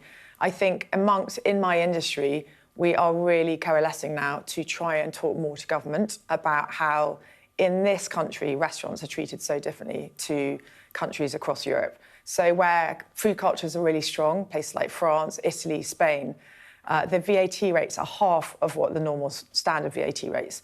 In this country, if you are a sandwich shop or you sell, you know, donuts or, you know, basically not hot food, you don't have to charge VAT. But, you know, restaurants like Oaxaca, where we're cooking everything from scratch, half our menu is vegetarian, it's delicious food that's good for people, we have to charge VAT. And that NIC cost has really, really hit the costs. So it is a hard time for restaurants. We have the best restaurants in the world in this country, and we contribute £54 billion a year to the economy. So it is mad not to look at what they're doing and actually listen to us, because we know what it is to run a business. I think sometimes people in Cabinet don't really understand the technicalities of what it is to run a restaurant. But I just want to go back again to food culture. And a lot of the chefs we're putting into these schools are trained in restaurants. I know in our restaurants, we put so much money into training people from the street, and we teach them how to be really good cooks. And then they can go into hospitals and schools and cook really nutritious, delicious food. And so it is important to look after restaurants. Can I ask you one final question? Because I am a terrible cook, right? Awful. I'm the kind of sausage roll kind of girl, right? To be honest. Because you weren't taught at school how to cook delicious food. All fair. Can I ask, what ready snacks meals should we avoid? What are the really bad ones? And what are the ones that actually we should feel OK about eating? Well, I mean, I personally think saying avoiding anything is a bad thing. I mean, my children bought me a deep fat fryer for my 50th birthday present in February. Were they trying to take I'm very excited about that. So I just love food that tastes good. But, you know, generally speaking, if you make something from scratch, it's going to be better for you. And then generally speaking, I think fibre is a good thing to look at, because we've lost sight of that. And, you know, eating a bit more fibre in your diet is a good thing. And that's fruit and veg, is it? Or it's fruit and veg, and pulses are amazing. Like falafel, I think, is the best kind of snack to go. You know, go to a lovely Lebanese place and get a falafel stuffed full of vegetables, garlic sauce, chilli sauce, stuff it in there. Tacos, obviously, are good. I know a few restaurants that make very good ones. And, Nicely you know, done. so I think it's about just being cognizant of eating maybe a few more pulses, stuffing your diet with vegetables and covering them in pulses. Pulses, you What know. is a pulse? A pulse, like a chickpea or a white bean. Did you know that? I mean, we do an amazing dish, white bean alioli with a charred jalapeno. I didn't know that, to be fair. That's... You're educating us. I mean, I like Lebanese Feed your food. pulse. I eat some of these things, but I just didn't know that they're called pulses. So is There a you go. pulse is a different thing from a vegetable? A pulse is a split pea or a So it's a type of chickpea. vegetable? A pulse is a type It's a of pea. subcategory of vegetable? Yeah, it is. Yeah. Okay. There you I didn't know go. And that. we are now growing really good ones in East Anglia, but like regeneratively, not spraying the crops with, and it's really good for the soil because you're putting back nitrogen fixing. We've learnt a lot. It's been great to have you on. Thank you so much. Thank you. And some amazing work Thank you're you very doing on much. school meals too. We can take a quick break. When we come back, we'll be talking to the legendary US singer, country music singer, Billy Ray Cyrus.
I urge you not to look away.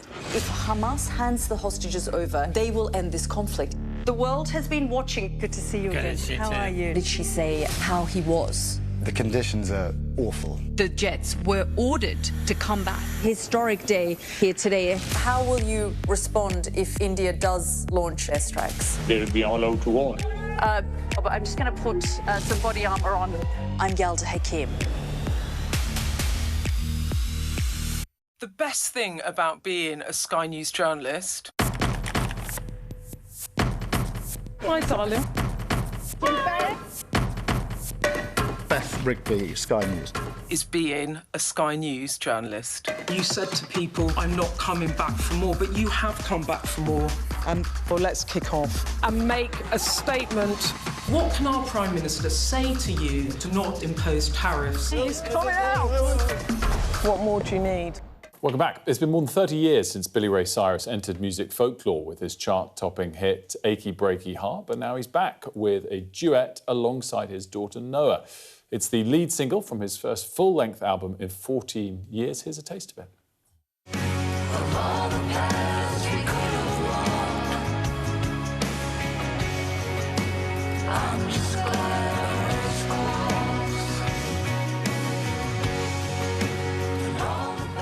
Well, Billy Ray Cyrus joins me now live in studio. A very good morning, Billy Ray. Great to see you. Good morning. It's great to be with you. So this is, as we were saying in the intro there, your first full-length album in 14 years. So the single is out. Yes, sir. Yeah, it's doing great, and got off to a great start here in the UK. And it's great to be here. A long time ago, my best friend was Carl Perkins, who wrote Blue Suede Shoes. And he said, Cyrus, back in '92 with Achy Breaky Heart, he said, man, look, always go to London, go to the UK. The UK, they love great music. They love artists that live their music and that are real, but you got to go there, and they want you to come back and play for them. And luckily, I listened to Carl and took him on that advice, and being here now, going full circle with this moment, this song with Noah is really special. Well, I want to come to all of this, but I want to pick you up on what you just said there about why do you think we're good? Do we punch above our weight on our music? Oh, wow. Beatles, Led Zeppelin, there's so much of what really originated as rock and roll and the music that everyone's making now. Hip-hop, rap, country, pop, rock, it doesn't matter.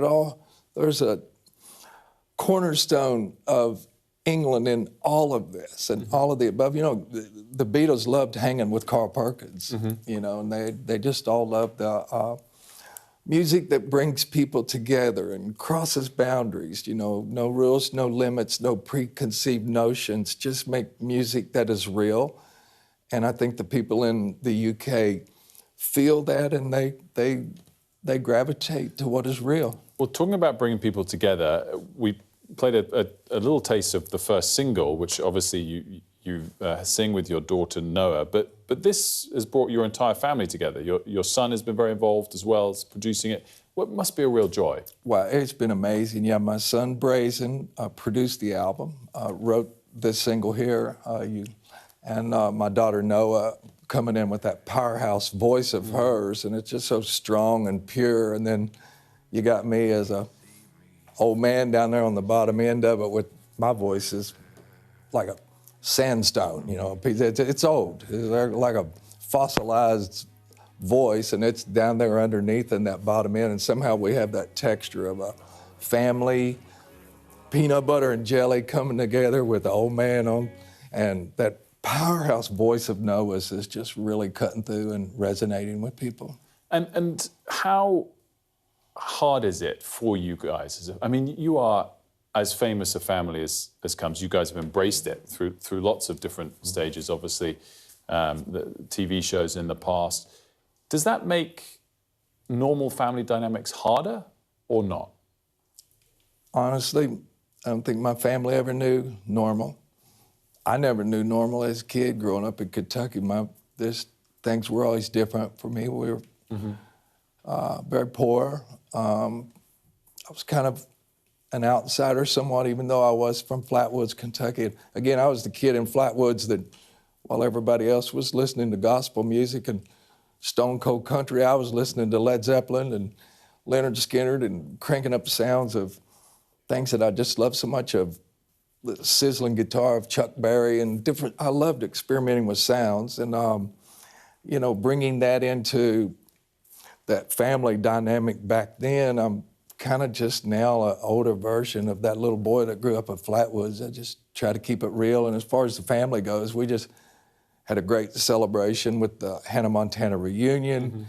It's just been so incredible walking the streets of London and so many of the kids stopping and asking for selfies and saying, I just watched a special, or I just heard your Noah's new song. And then the young lady that's helping me here is saying, I just got to tell you, me and my mom and dad danced to Achy Breaky 34 years ago. So it's really a great full circle moment and just kind of enjoying it. Well, I can sense that, and it's also been great to read what your daughter and your son have said about working with you, which must bring you great pride as well.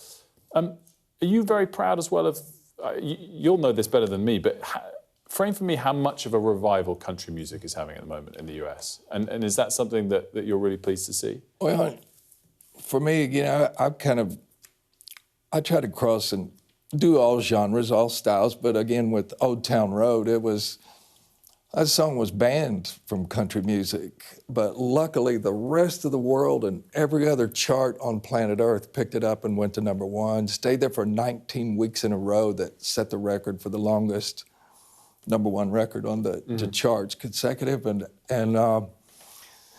again, it was banned from country music. So that's just, you know, I'm glad everybody's happy, but I'm just trying to keep it across the board of make music. And I think that, again, all of those styles feed each other. There's really not a direct line separating styles of music now. Again, everybody could harken back to a little bit of, everybody's borrowing from the Beatles, from Chuck Berry, from Carl Perkins, from Elvis to, you know, LL Cool J. I mean, it's a mixture of music and influences now. That's a real special time that music can play its part in the world and the harmony of the world.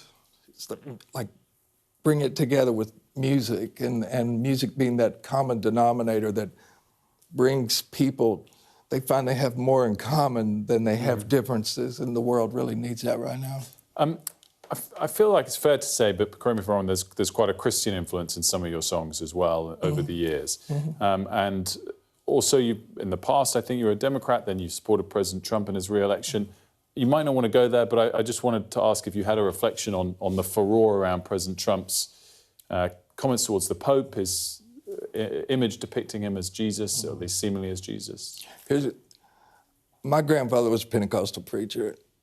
My other papa rode the caboose on the railroad, and he was kind of a rough and tumble, beer drinking, you know, railroad kind of guy. So I've always had a diverse background in spirituality and in politics. But the one thing I've always found in common is the human heart and the soul and the spirit of a human being. And finding things that bring people together, again, is my purpose. When I bought a guitar and started a band, I was going to be a professional baseball player. And at 18 or 19, I heard this voice tell me, buy a guitar, start a band. I found my purpose in life. And I hung up my catcher's mitt and went for it. And now sitting here in this moment and, you know, knowing that that's the purpose, that's the definition of why I bought a guitar. That's why I make music, is harmony in the world. And reflecting on that of my roots again. My papa being a Pentecostal preacher, but yet I've lived rock and roll now for 45 years since I started making my living in bars and honky-tonks and playing 4 sets a night. I used to drink a lot. Back in the days of the 80s or whatever, partied pretty hard. And then in 1992, right before Achy, I heard a voice tell me I had to stop drinking, and I stopped, just cold turkey. Yeah. Well, congratulations. And so I haven't had a drink since beginning of 92. Maybe it might have been the tail end of 91, to be honest, but it was like, Cyrus, you got to get ready, because this is now the purpose of your life, is to, you know, bring people together through music. You know, I guess just to follow, if I may, on the politics question, you know, our politics is just as bad. This isn't a UK-US point, but, you know, it's pretty divisive in the States at the moment. Does a little voice need to tell the president, don't be so divisive, bring people together?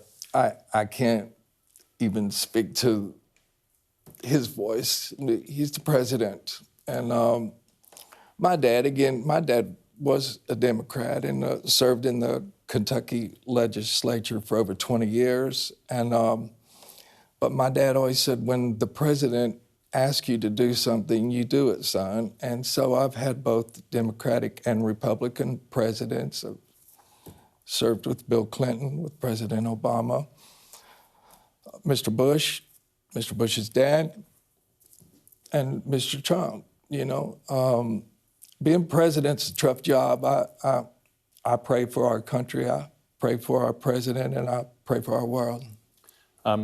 It's been a real pleasure catching up with you today. Thank you for stopping by. And I really hope you enjoy the full release of the album, but this single itself, it must be a very proud moment with your daughter. Thank you very much. Billy Ray Cyrus there, thank you so much for joining us. We'll be back after this short break with the leader of Plaid.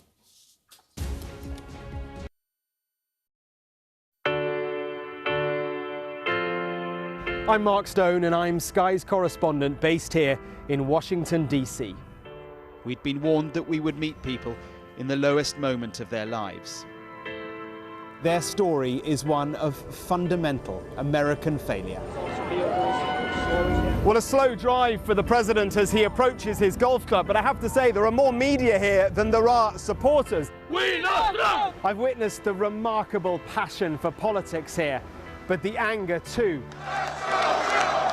This is just the audience that Joe Biden wanted. Is this the moment to reform gun laws? You know, it's easy to go to politics. But it's important, it's at the heart of the issue. For all the talk of a toned-down, humbled Trump, yes, maybe there was just a little less rhetoric, a little less divisiveness, but in the end it was the same rhythm, the same speech, the same man. All them people that died in Russia and Ukraine, they'd still be alive today if Donald Trump was president. If it was my wish, have a businessman that's strong like Trump, but maybe just doesn't say as much, you know? We are under Israeli military restrictions in terms of some of the things that we can film, but it's important to be in there. What we've been allowed to see over here is a humanitarian corridor. Making remarkable things happen. I've seen a lot of difficult things, and honestly, it breaks my heart. These children don't deserve that. I don't think there's a single Arab I know who isn't seriously disturbed by what's going on. And so they gathered for this wonder of nature. I'm very excited right now. This is an extraordinary moment beyond anything I could have expected.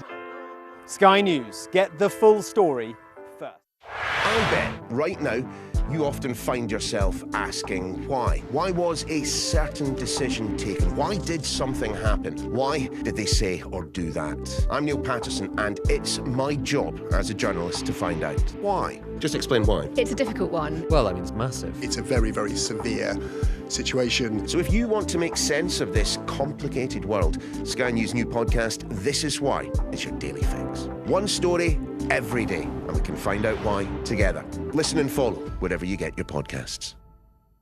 What's the best thing about being a Sky News presenter? Perfect. Let's bring you some breaking news. Being a Sky News presenter. I began by asking, Thank you so much. trusting us to tell her story. The battle for number 10. Sky News has been given exclusive access. Let me give you a sneak peek. It was the day those present would never forget. Why did you decide to open up and tell your story? Hello again. Well, throughout the run-up to the local elections, we're talking to all party leaders. This morning, we're joined by Rune Ap-Yorworth, the leader of Plaid Cymru. Great to have you on. Morning, Thanks for being with us. So you could be First Minister in 3 weeks. If you are, what's your #1 priority? Well, we've set out in very, very detailed terms what we would do if we were to come into power, if we have that honour. We published a first 100 days plan just to show people that on those issues, health, you're bringing down waiting lists, on education standards, creating jobs, that we know what we'll be doing straight away. What's your one priority? It's putting the measures in place immediately to tackle the terrible, legacy that we would be taking over from Labour, bringing those waiting times down, getting work going on the establishment of 10 surgical hubs and so on. But in politics, you've got to be working on a number of fronts, and that is exactly what we plan to do. And look, it could happen. The recent polls put you ahead. As you say, it's been consistent for a while, predicting, I think, 43 out of the 49 seats you'd need for a majority most recently. Who would you prefer to do business with, Labour or the Greens? Well, first of all, it's important to remember that the polls are still tight, It is a two-horse race. It's a Plaid Cymru future or it's a Reform future. And I think that focuses minds as well, and people know that there's only one party that can beat Reform, and it's Plaid Cymru, which is why part of the story why so many people are coming behind us. There's never been a majority government in the history of devolution, and that's likely to be the same. And I've made it very clear my preferred option, if the sums add up, would be to have a minority Plaid Cymru government, but it would be a government that reaches out to others where we can find common ground on putting a programme of government in place. We look at what the maths are, who can work with who to deliver that stability and a programme for government. So either Labour or the Greens, then, you would open the door to, from that sense, to get laws through, to get stuff done? It's people that you can share common ground with, and made it very clear, Reform take a diametrically opposite view to us on pretty much everything in Wales. So you look at those areas where you can make a difference, but you have to find partners to do it, legislation by legislation, budget by budget, and so on. I'm interested how often you're talking about Reform here. You clearly want to draw a dividing line between you and Reform, right? I was quite struck when you said recently that the choice between Plaid and Reform is a choice between culture and ignorance. And just that word ignorance, is that a bit offensive to many people in Wales who will vote for Reform? You're saying they're ignorant? It's certainly not to the people who will be making decisions based on things that are very important to them. It's a reflection on the understanding of Reform, of what the issues are that really face the people in communities, the length and breadth of Wales, and everything that I see in their programme suggests that they haven't understood what the issues are that we're trying to deal with. And I think people need that trust in a government. This is a party in Plaid Cymru that's 100 years old, that's always had that vision for the future of Wales. That's exactly what I'm referring to. I'm just going to come back to the language there, because you're telling voters in Wales it's a choice between culture and ignorance. So you're saying to them, there's a risk of them choosing ignorance. It feels to me like that is quite offensive. No? Well, do you see what I'm getting at? I can understand why you're asking the question, but I think it's very, very clear also that an understanding of the issues that we face is really, really important. So is it an ignorant choice to vote Reform? That's not what I'm saying. I think it's a wrong choice to vote for Reform, but I'm a Democrat. I believe in people making choices for reasons that they believe are right for them and the circumstances of their families. What I'm saying is have a look at what the issues are that we are actually trying to resolve. Make a judgment for yourselves. Who has those ideas with that deep understanding of what it is that are at the roots of the issues that we face? And I think that trust that Plaid Cymru is building like never before is something that I hope can carry us through to forming a government. But even after that, it's about maintaining trust with people. You obviously want to see an independent Wales, but you've said that you wouldn't hold a referendum during your first term in government. I mean, look, with how volatile politics is, you might only get one shot at this. Are you turning your back on independence? Why not at all. Trying to do it? I see the debate on independence as a debate on how to release Wales's potential. I have my vision of what that means, taking control into our own hands of how to build a future for ourselves in partnership with others. I'm not an isolationist, by the way. I talk of other. But that's in the hands of the people of Wales. I will encourage people to be brave, to be bold. But in this election, no, independence isn't on the table. There's no referendum. But very much on the table is, OK, what else can we do? Can we edge forward the devolution settlement, take control over our own natural resources, over policing and justice in Wales, making sure that we have as many tools as possible in our hands to build a better future for our nation? And all I'm hearing from the other parties and wanting to talk about Plaid Cymru's independence plans in a negative term, time and time again, is them talking Wales down. People want to talk Wales up, whilst seeing a party in Plaid Cymru hopefully dealing with the issues that we have to deal with right now. On independence, Sinn Féin performing historically well in Northern Ireland, the SNP projected to get a majority in Scotland. You guys obviously doing polling very well in Wales. How do you see the future of the United Kingdom? Oh, I don't think the United Kingdom as a construct works well for anybody, including our friends in England, by the way. I think it's time for a redesign.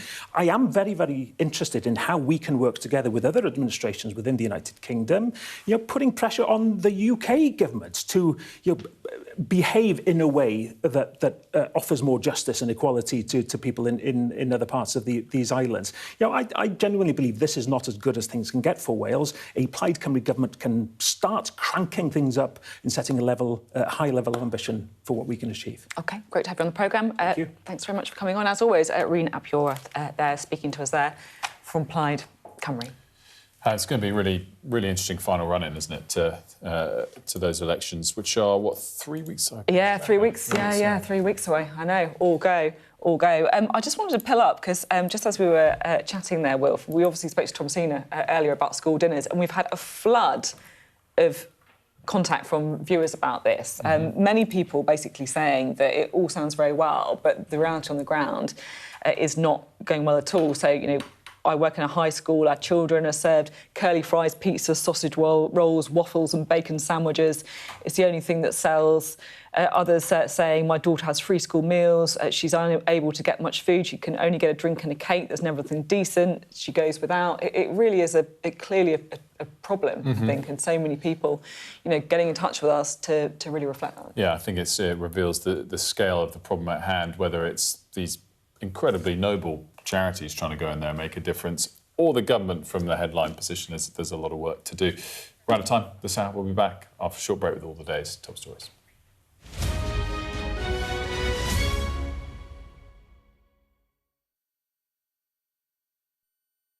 What's the best thing about being a Sky News presenter? Perfect. News. Being a Sky News presenter. I began by asking... Thank you so much. ...trusting us to tell her story. The battle for number 10. Sky News has been given exclusive access. Let me give you a sneak peek. It was the day those present would never forget. Why did you decide to open up and tell your story?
Good morning, it's 9 o'clock and welcome to Mornings with Ridge and Frost. With Sophie and Wilf, good morning from both of us. Thanks for joining us today.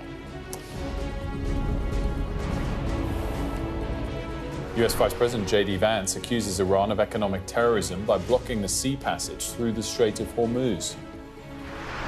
No surrender. Hezbollah's chief urges Lebanon to pull out of talks with Israel today.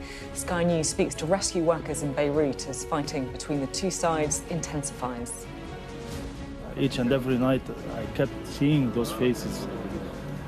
I kept seeing those faces for their parents.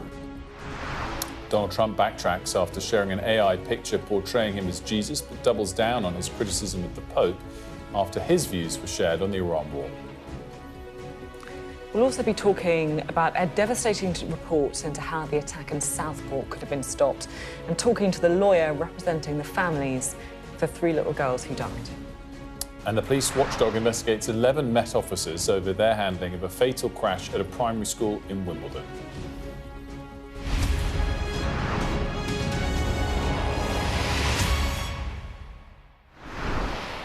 Hello, thanks for being with us this morning.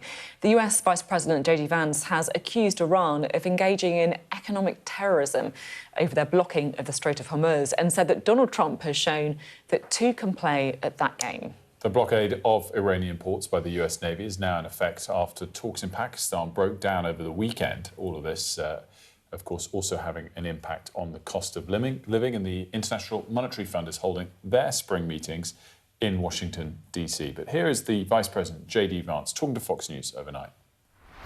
So our expectation is that the Iranians are going to continue to make progress to opening the Straits of Hormuz. And if they don't, it's going to fundamentally change the negotiation that we have with them. What they have done is engage in this act of economic terrorism against the entire world. They basically threatened any ship that's moving through the Straits of Hormuz. If the Iranians are going to try to engage in economic terrorism, we're going to abide by a simple principle that no Iranian ships are getting out either.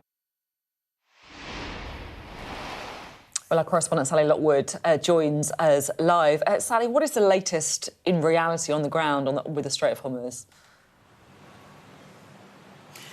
Well, it certainly has caused a lot of concern, I would say, in the last 24 hours. There was a concern that we could see some sort of escalation if Iran retaliated to this action by the US Navy to blockade the already blockaded Strait of Hormuz and prevent Iranian vessels and traffic to and from Iranian ports from coming through the Strait of Hormuz as well. But that hasn't happened. We haven't seen any retaliation from Iran overnight, despite significant threats, many threats we've heard before about attacking US naval ships and sending them to the bottom of the sea. But they also threatened to attack other ports in the Gulf in response. That didn't happen, which will come as great relief to many in this region. And Donald Trump also warned that they would retaliate if there were any threats to US naval vessels. They would simply eliminate those small vessels that are used by the Revolutionary Guard in the Strait of Hormuz to control the marine traffic there at the moment. We didn't see any of that.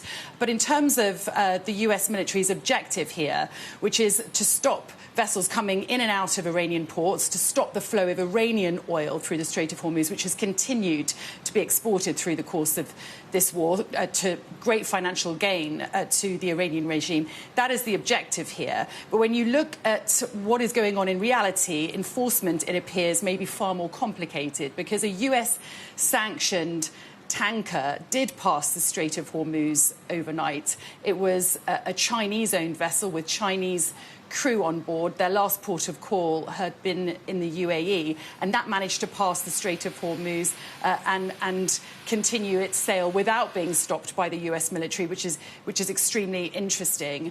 But I think when you look at the bigger picture here, which is that the aim is to try and put economic pressure on Iran now to reopen the strait and to restore confidence in commercial shipping, to relieve this pain on the global economy, I think those objectives are far more challenging and far more ambitious in the current climate, and will take a lot more time for America to achieve. It's unclear if they'll achieve it at all. Meanwhile, we're seeing the impact of this and the urgency. You know, this the closure of the Strait of Hormuz, which has stretched more than 6 weeks now, is impacting world markets, is impacting economies around the world, from a jet fuel shortage, which could get quite serious in Europe as soon as next month, according to an oil executive who spoke to me here, to, you know, millions of people being pushed towards hunger in other parts of the world, like Asia. This is a very real crisis that America has not been able to solve until now, and they're trying to do so by essentially inflicting economic strangulation and economic pressure on Iran to see if they can achieve what they didn't manage to in weeks of bombardment of the country. Now, if we listen to the political signals when it comes to ceasefire talks, J.D. Vance has been talking up the fact that there was progress made in that first round of talks in Islamabad. It sounds like they are potentially working towards another round of talks in Islamabad or even Geneva in the coming days. Now, while that is extremely encouraging, I think, you know, when you hear the Vice President talking about uranium enrichment being the sticking point, I think that doesn't seem too credible when you look at the urgency now of this issue of the Strait of Hormuz. All the other terms that they're discussing really have become background noise. And certainly what we're seeing now in terms of the war in Iran, it's become very much a fight and a battle in this critical waterway between here and Iran, the Strait of Hormuz. Thank you, Sally. Now, later today, there are due to be talks between the Lebanese government and Israel in Washington, D.C. But the leader of Hezbollah has urged Lebanon to pull out of the discussion, claiming it amounts to submission and surrender.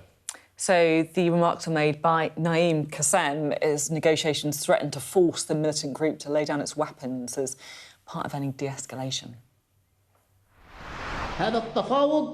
This negotiation amounts to submission, surrender and stripping Lebanon of its strength. The opportunity is still there. We call for a historic and heroic position to cancel these negotiations.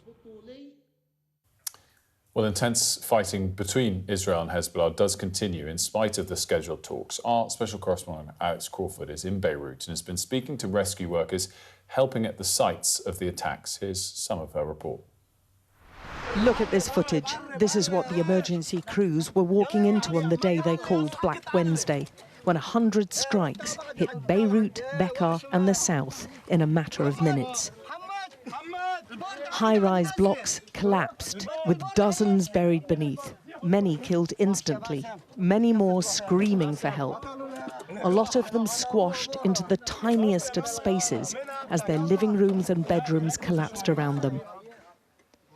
This was a rare event, a rescue in the most difficult of circumstances. The scene was a traumatic one, even for seasoned emergency crews. The kids were buried under the building. Yeah, they were screaming. So I was asking myself, if we were much faster, could we save them? Could we save them? But unfortunately, we couldn't reach them. They are all dead. Yeah, this is really affects me. It's not a good scene. Yeah, each and every night I kept seeing those faces. I kept seeing those faces for their parents. It's 3 years old. What did he do? It's just a kid. So yeah, it's been 3 days without. I just keep thinking about that. Well, you can scan the QR code on your screen right now if you want to watch more of Alex's extraordinary report there from Beirut. Well, as well as the talks in Washington later today, the Chancellor Rachel Reeves is also going to be going there for the International Monetary Fund's spring meeting. Obviously, the diplomatic focus ongoing, but the government also worried, of course, about the economic impact of the continuing closure of the Strait of Hormuz. We can bring in Alex Rogers. So Rachel Reeves going into Washington. Is there much sense about any concrete action we might see from the government? So there's some pre-prepared comments that we've sort of seen over the past few hours, and she's going to talk about the need for coordinated economic action. Don't really know what that looks like, but she seems to be saying, warning against any kind of big bailout that we saw the Tories do in 2022, for example, when Russia invaded Ukraine. I think she's going to lay the ground and say leaders should not do that. They should not reach for that lever, and that doing so would be irresponsible. But what she does have in mind, we're not quite sure yet. What I also think is interesting is that she says we need to supercharge the path to energy security to protect ourselves in the future, which feels to me like she is going to be making the case for renewables, moving away from fossil fuels. And we know that's a big debate going on back here as well, saying as well that the Iran conflict must be a line in the sand. And I think that echoes what Keir Starmer's been saying. He's been saying that our response to this crisis shouldn't be what it has been previously, and that we should pivot more towards the EU. So it seems like she wants there to be some kind of new global order, but what it looks like at the moment, I don't think we know. Meanwhile, another member of the government is in Washington as well, David Lammy. David Lammy, the Deputy Prime Minister, seeing JD Vance. We know that they've struck up an unlikely friendship, I think, over their Christian faith, which is quite interesting given Trump's recent backtrack on that AI image. Yeah. Anthony Scaramucci saying to you yesterday, to Wilf yesterday, that this was all a big kind of ploy to kind of noodle JD Vance, right? Mm-hmm. Yeah, I mean, I think the interesting thing from our side, though, is that it's him that goes. I mean, yes, they've got that personal relationship, but it does just make you think back to the reshuffle when he was removed as Foreign Secretary, put into Justice, which is quite a full in tray to be heading off on things like this. Yeah, I think there could be concern why Yvette Cooper isn't going, considering she's the current Foreign Secretary. But also, I think this points to why David Lammy is still in the Cabinet and still has that Deputy Prime Minister role. He's obviously using that soft power to make the most of that relationship when the wider special relationship is so fractured. Alex, Christoph, thanks so much. By the way, for more on the war later this hour, we'll be talking about all of the latest headlines relating to it with Professor Michael Clark at past this hour. Now, yesterday, Donald Trump grew criticism from across the political spectrum after he posted that extraordinary AI-generated image where he appeared, it seemed like he appeared to be Jesus Christ, and he also, of course, continued his attacks on the Pope. He, of course, since deleted the image, saying he was depicting himself as a doctor, but the impact has been felt, and our US correspondent Mark Stone's been investigating how it's gone down with voters in Virginia. What do America's Christian faithful make of the president's pop at the Pope? I don't like it. I'm not a big fan of Pope Leo.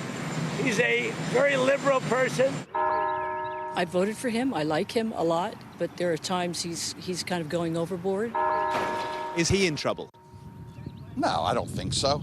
I think before anybody criticizes the Pope, they need to think more than twice. And what do they make of this? I do support the president. I do not support what he just did there. No, I never saw that before. You sure that's not AI?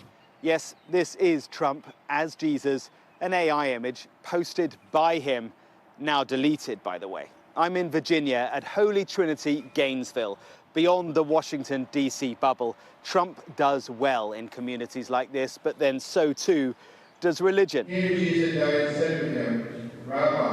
Monday midday mass is well attended in this huge suburban church. So what happens here when Trump compares himself to Jesus and takes on the Pope? He posted the image of himself as Jesus. Oh, well, that's a little over the top, I think. But yes. But he still has your support for now. Yes.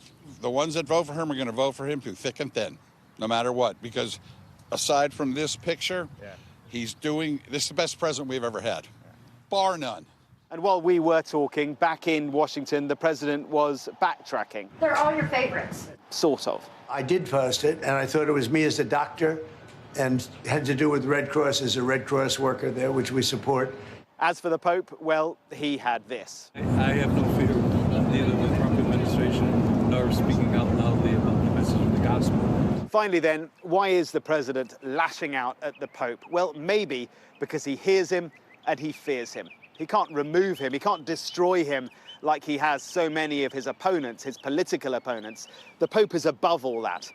He's also an American. His voice resonates here far more. There's nothing to apologize for. He's wrong. But there's something else too, I think. Precisely because he's an American, Trump thinks he can more easily cast him as one of them, not one of us.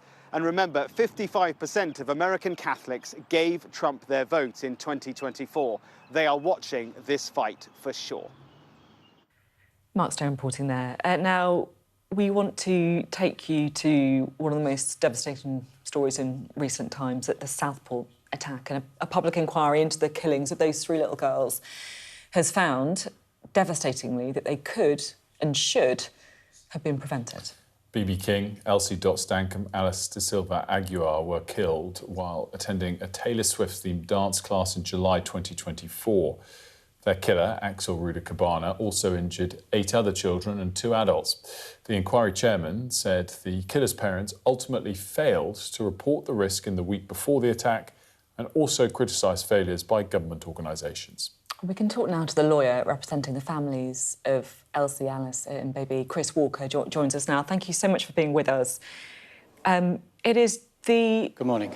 I struggle to find the words, to be honest, to know how to talk about this story because it is so unimaginably awful.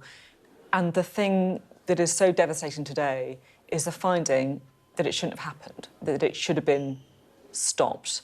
What are your main takeaways from the report?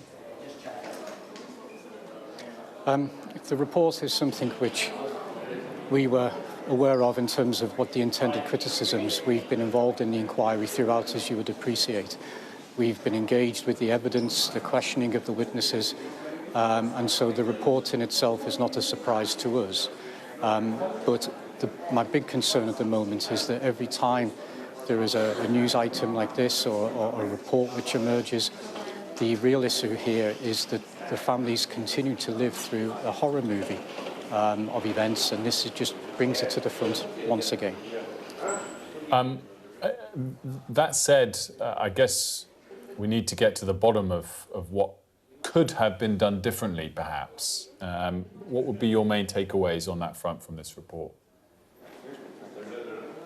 Well, the focus from the media, if I dare say, over the last 24 hours has been the involvement of his parents. But I need to make it very clear that whilst I've called for them to be incarcerated, albeit in the knowledge that it's very difficult with the current law, I also want to ensure that the 5 agencies in particular who've caused me most concern, they are also held to account. For example, we have Prevent, who failed. We have Lancashire Social Services, Lancashire Police. We have CAMS, FCAMS, all of which failed individually as well as systemically. I'm more concerned as well is I wrote to all of those agencies several months ago and said we found their conduct appalling. I've asked them to ensure disciplinary proceedings are commenced against the various individuals who failed. Now that the report has concluded, I shall be revisiting that with them. And if it is the case that those disciplinary proceedings are not completed to our satisfaction, then I know the names of the people who have failed, and if necessary, I will publicly state their names, including their failures, to ensure that this attack never happens again or something remotely similar. Yeah, I can sense your kind of anger. It comes through very palpably, and I think that a lot of people will be cheering you on, frankly, as you say these words. It feels like another case with the most devastating consequences. Are people just not taking responsibility, like buck passing, like just trying to do the bare minimum? Is that what you're seeing from some of these agencies? Yes, several words of resources have been raised. And in my mind, I don't see resources as a main central issue here. There were so many agencies involved, so many people involved with him, that there needs to be a lead agency to take overall responsibility for the failures. But I'll give you an example. Resources is not the issue. Lancashire Police, in March 22, in the knowledge that AR was on a bus and he was carrying a knife, intending to use that knife. At that particular time, he had a criminal history of an assault with intent. The police at that time determined it to be a mental health incident, so they were taking him home, and on the journey home, he gave a confession that he intended to stab people and that he had developed poison. And we know at the time there were approximately 12,000 doses of poison, which would have killed 12,000 people. It doesn't take resources to arrest him. If they had have arrested him on that particular occasion, the attack would not have occurred. It's devastating. Chris, what level of backing do you feel you've had from the government in terms of putting into action some of the things you're seeking? We've been engaged with the government. To this date so far, we have faith in the process which is continuing. We have seen a very, very detailed report, and the inquiry is part of the state's correction of what has occurred. And we have confidence in the inquiry so far. But it must be said that a glossy report of 800 pages, whilst extremely thorough, and we are grateful, I should say, to the inquiry for that, should also be said that having a glossy report sat at the end of somebody's desk, gathering dust without any implementation, is useless. And we can't have a situation where we're lurching from disaster to disaster, from inquiry to inquiry, where beautiful children are being murdered because the state can't get its backside into gear, frankly. Can, on behalf of both of us, just to say thank you for your determination to try and find some kind of justice for the families at the centre of this, and that our hearts absolutely go out to the people and their children at the centre of this story who, are in our minds throughout. So thank you. Thank you. Chris Walker with us there. We're going to take a quick break. We'll be back with all of the day's latest stories.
The best thing about being a Sky News journalist... My darling. Beth Rigby, Sky News. Is being a Sky News journalist. You said to people, I'm not coming back for more, but you have come back for more. Well, let's kick off. And make a statement. What can our Prime Minister say to you to not impose tariffs? He's coming out! What more do you need? The best thing about being a Sky News journalist... My darling. Beth Rigby, Sky News. Is being a Sky News journalist. You said to people, I'm not coming back for more, but you have come back for more. Well, let's kick off. And make a statement. What can our Prime Minister say to you to not impose tariffs? He's coming out! What more do you need? Welcome back. Well, 11 police officers are being investigated over the handling of a car crash in July 2023 that killed 2 schoolgirls. We can bring in our correspondent Oliver to tell us more about this. It was a tragic incident, wasn't it, where these 2 little girls lost their lives. Yeah, it was right at the end of the school year in Wimbledon back in July 2023 when a Land Rover came crashing through the fence just as there was this afternoon tea that was being held on the grass outside, and that killed the two 8-year-old schoolgirls, Nuria Sajjad and Selina Lau. And their parents have always maintained that they felt that this investigation that was carried out by the Met Police wasn't thorough enough. What happened in the immediate aftermath was that the female driver of that vehicle was arrested, but in due course, the CPS, the Crown Prosecution Service, and the police decided that there would be no charges that were brought because of an undiagnosed epileptic seizure. However, following campaigning by the families, the investigation was reopened, the woman was rearrested, and she was subsequently spoken to by police officers again. We're now hearing from the Independent Office of Police Conduct, that's the police watchdog, in a statement saying the complaints relate to concerns about the standard of the investigation, including its management and direction, the conduct of the investigation team and their engagement with the victims. The statement continues, we are also investigating allegations that Met officers provided false and misleading information to those affected and whether the officers' treatment of those affected was influenced by their race. So, quite serious things that is being looked into here. We also heard from the Metropolitan Police that 5 of the officers, and some of them are quite high-ranking officers within the Metropolitan Police, are being investigated here for gross misconduct. In a statement, the police force says these officers are a commander, detective chief inspector, detective sergeant, detective constable, and a former detective inspector. A further 2 officers, detective constables, are under investigation for misconduct. The serving of notices does not mean that the misconduct proceedings will necessarily follow. A really interesting one, Oliver, and another tragic story, of course, that we're all reminded of from a few years ago. Thank you. Coming up, we are going to bring you the very latest on the war in Iran, looking at the impact of the closure, the blockade on the Strait of Hormuz, and also, of course, UK military involvement and capacity too. Our defence and security analyst, Professor Michael Clark, will join us to discuss.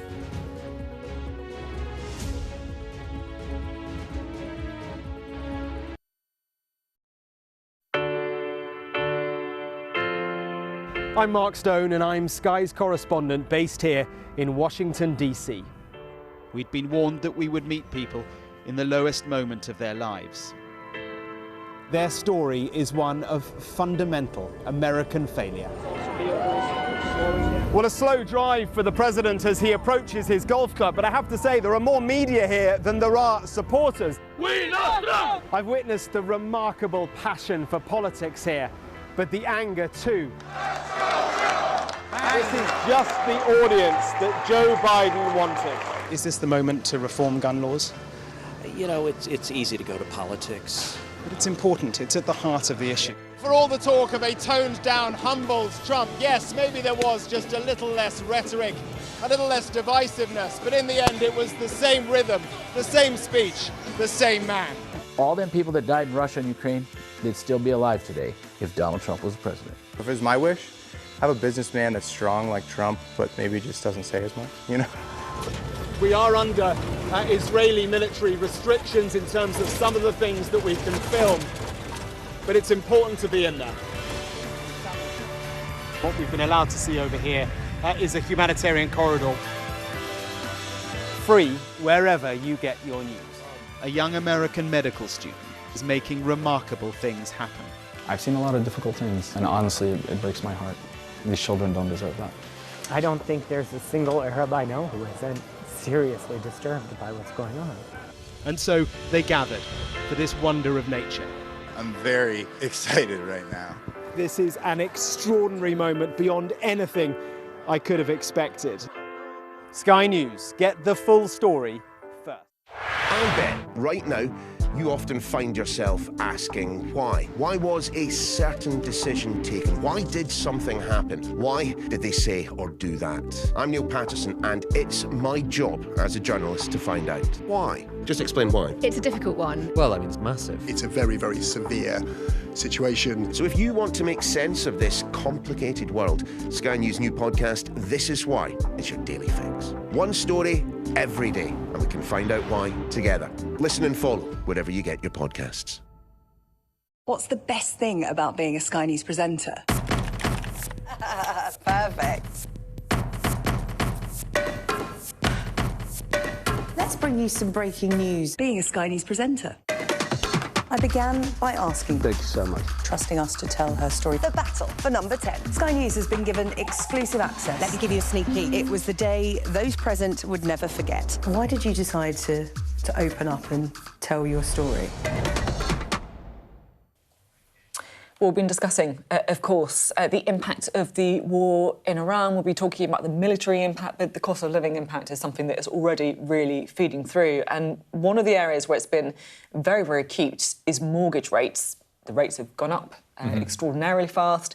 Deals have been withdrawn in recent weeks as the conflict in the Middle East changes expectations. And there's been this new report out today saying that the average lifespan of a mortgage on the market is just over a week. It's extraordinary. Of a mortgage offer, yeah, exactly, before the banks have to then adjust their rates again, which speaks to the volatility. If you look at the level, these are sort of rough numbers, but before the war started, average, depending on how much you put down, obviously, you could get sort of 3.7% on a 2-year fixed. It's gone up to 4.8%, which in the space of 7 weeks is astonishing. But in the space of 7 weeks, with no change in the Bank of England base rate, is even more astonishing. Just shows the volatility of how much expectations of what the Bank of England might have to do has changed as well. And clearly that will put a significant pressure on the housing market, at least in the short term, because borrowing has gotten much more expensive with much more volatility as well, makes it much harder to adjust. And I guess it's one of those things that just underlines, doesn't it, where, you know, a conflict like this with the economic implications affects all of us, right? You know, every time you fill up or the price of you're heating your home going up or whatever. But there are certain groups and individuals who it really impacts. And I guess if you're someone who has been forced to remortgage, forced to take out a new deal, suddenly, you know, it can dramatically alter your finances, right? Yeah, I think there's another, on the housing market as a whole, thing to keep an eye on as well, which is that slightly been under the radar this, but the Conservatives saying they want to abolish stamp duty risks then people, which is quite a few years out from an election, risks people then thinking, well, I'm not going to buy a house yet then. If I was going to try and upgrade, if I happen to be in that position or whatever else, why would I do so until that's been abolished? Yeah. And so you have a lot of both now demand and supply and other issues that start to change the tone of it. Now, house prices have been fairly steady. They were off about 2% in the last month, so nothing drastic. But it's an area to keep an eye on, I think, in light of particularly these rising mortgage rates as well. Well, given the impacts on the cost of living, let's talk a little bit about the naval blockade, shall we? No mean feat, of course. Requires ships, crews, supply lines, but also a test of resolve as well. They've got to be strongly forced, if you like, to be effective. Let's talk about it all with Michael Clark. Michael, very good morning to you. Thanks for joining us. Yeah, good to be here. So Michael, blockades, I mean, just strategically, first of all, before we talk about how easy it is to implement, I mean, is there actually some sense in almost taking away the opposition's biggest weapon by trying to just do it for them almost? Yeah, I mean, it's a move which has baffled a lot of America's allies and people in the region. They say, why are you trying to break a blockade by establishing your own blockade? And the truth is that President Trump is trying to go head-to-head. It's brinkmanship, because we were at the edge of Armageddon last week on the 7th of April, when President Trump threatened to destroy the civilization overnight. That was his hyperbolic sort of idea of it. And we thought we were on the verge of this war spinning right out of control. He declared a 2-week ceasefire, which would expire next Tuesday, exactly a week from today. And so in the middle of that ceasefire, given that they didn't get what he wanted out of the talks in Pakistan, he's going in for brinkmanship to say, OK, well, I will actually squeeze Iran very, very tight. Now, he won't squeeze Iran any more tightly in a week that will make them change their view. But by squeezing the people that Iran is sending oil to, particularly India, China, of course, most of the oil leaving Iran at the moment goes to China. I think he's hoping that they will put pressure on the Iranians to blink first before we get to the next deadline, which is this time next week, the 21st of April. But it is a strange thing, and a blockade is overtly an act of war. No question about it. A blockade is an act of war, and it is of questionable legality. You know, 1962, in the Cuba crisis, President Kennedy declared a quarantine around Cuba of 800 miles, and he brought it down to 500 miles. Now, that was illegal. Technically, that was illegal. That was a blockade on the high seas. But he was very anxious to get international backing for it. So he got NATO to back it. He got the Organization of American States to back it. He put resolutions into the UN. He knew that declaring a blockade on the high seas was very difficult to do legally, particularly for an American president. So he was very anxious to build up some sort of legal case for it, which he successfully did. There's no legal case for this other than the Americans say it, and it's an act of war. You say there it's an act of war. I think it's worth talking a bit about what blockade actually means, right? So, I mean, how could the US enforce this? Are they talking about, like, what, not surely firing on ships who try and pass when they don't want them to? I mean, how does that actually work? Well, that was the implication when President Trump announced it. He said a total blockade on the Strait of Hormuz. And then immediately that really alarmed the Gulf states, because a lot of them, of course, they've got nothing to do with Iran. They send their produce, fruit or electronics or anything else, you know, cultural goods, let's say from Bahrain or from Qatar, and they send it through the straits to their customers in Africa or any other part of the world. And so they were very, very alarmed that a lot of their trade that's got nothing to do with energy would be affected by this. CENTCOM, Central Command, Brad Cooper, the head of Central Command, the chief, he then came out with a more nuanced statement. And he said this blockade will apply to all ships passing through the straits, and they are liable to interception, diversion or capture. He didn't say destruction, he said interception, diversion or capture. And what that really means is that the Americans are not going to sit in the straits with their warships, because that would be a very dangerous thing for them to do. They'd lose them if they put them there. They're keeping their ships out in the Arabian Sea and the Oman Sea, or the Gulf of Oman, and they're tracking everything that comes through the straits, which they can do these days. 4 or 5 years ago, that would have been very difficult, but now AI makes ship tracking very, very accurate. And so they can look at every ship that comes through the straits, and they'll take a decision on a case-by-case basis. Is this one basically innocent? Fine, let it pass. Is this one innocent, but do we think it's paid a fee to the Iranians, which he shouldn't do? Maybe we'll let it pass, maybe we won't. Is this one trying to run the blockade? Is this an Iranian ship trying to take oil to China? Definitely. In that case, we will intercept it and potentially capture it. So they're not talking about firing on ships. CENTCOM, who are responsible for the military operation, are making it very clear that they will address every case on its merits, and that ships are liable to be intercepted. So Michael, what's your latest expectation as to whether this current level of conflict continues for months rather than weeks? I mean, if both sides were miles apart at the latest negotiations and a week's not going to make a massive difference, are we looking at all of April being more of the same?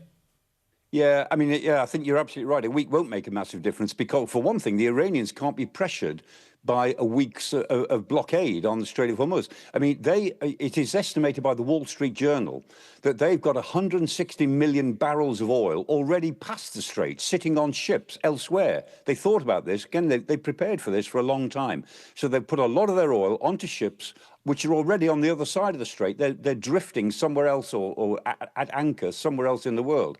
And in terms of keeping China supplied, the Chinese take about 1.8 million barrels a day. So the Iranians have already got plenty of oil that doesn't need to go through the Strait of Hormuz to supply China for many, many days. So the Iranians will not be pressured by this inside a week, but by the time we get to the next deadline that President Trump has set, which is next Tuesday. So next Tuesday, we'll be back where we were on last Tuesday, threatening Armageddon.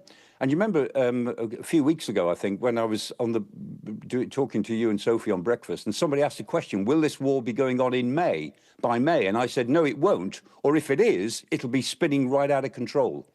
And that's where I think we are. The war is in danger now of going on through May, and it is spinning out of control because the United States is getting desperate to find a strategy that can squeeze the Iranians. And the Iranians think they're winning. And they know, or they believe, that they can hang on, even though Iran is deeply, deeply hurt by these 13,000 attacks that have taken place. The Iranians know they can last longer physically than President Trump can last politically. That's their calculation.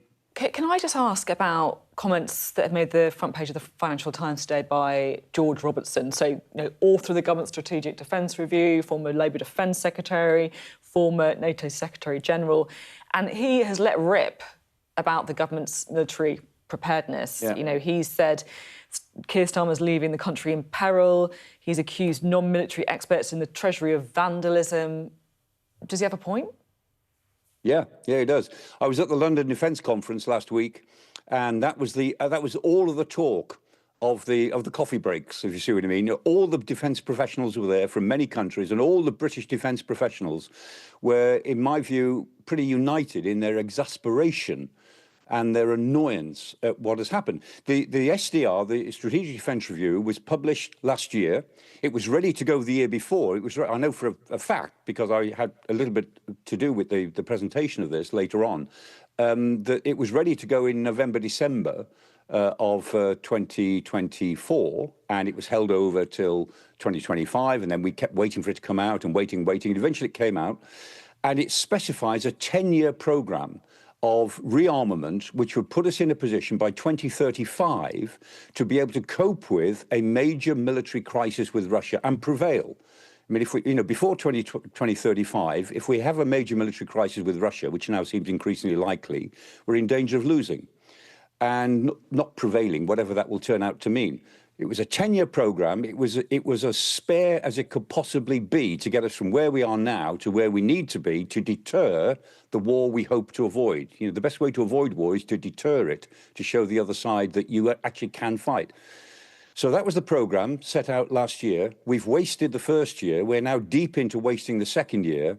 And the frustration that is causing is absolutely palpable throughout the defence community. So the Ministry of Defence will make the statements it needs to make. That's what they have to say.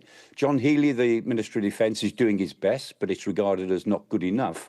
Because ultimately it comes down to Downing Street and the Treasury.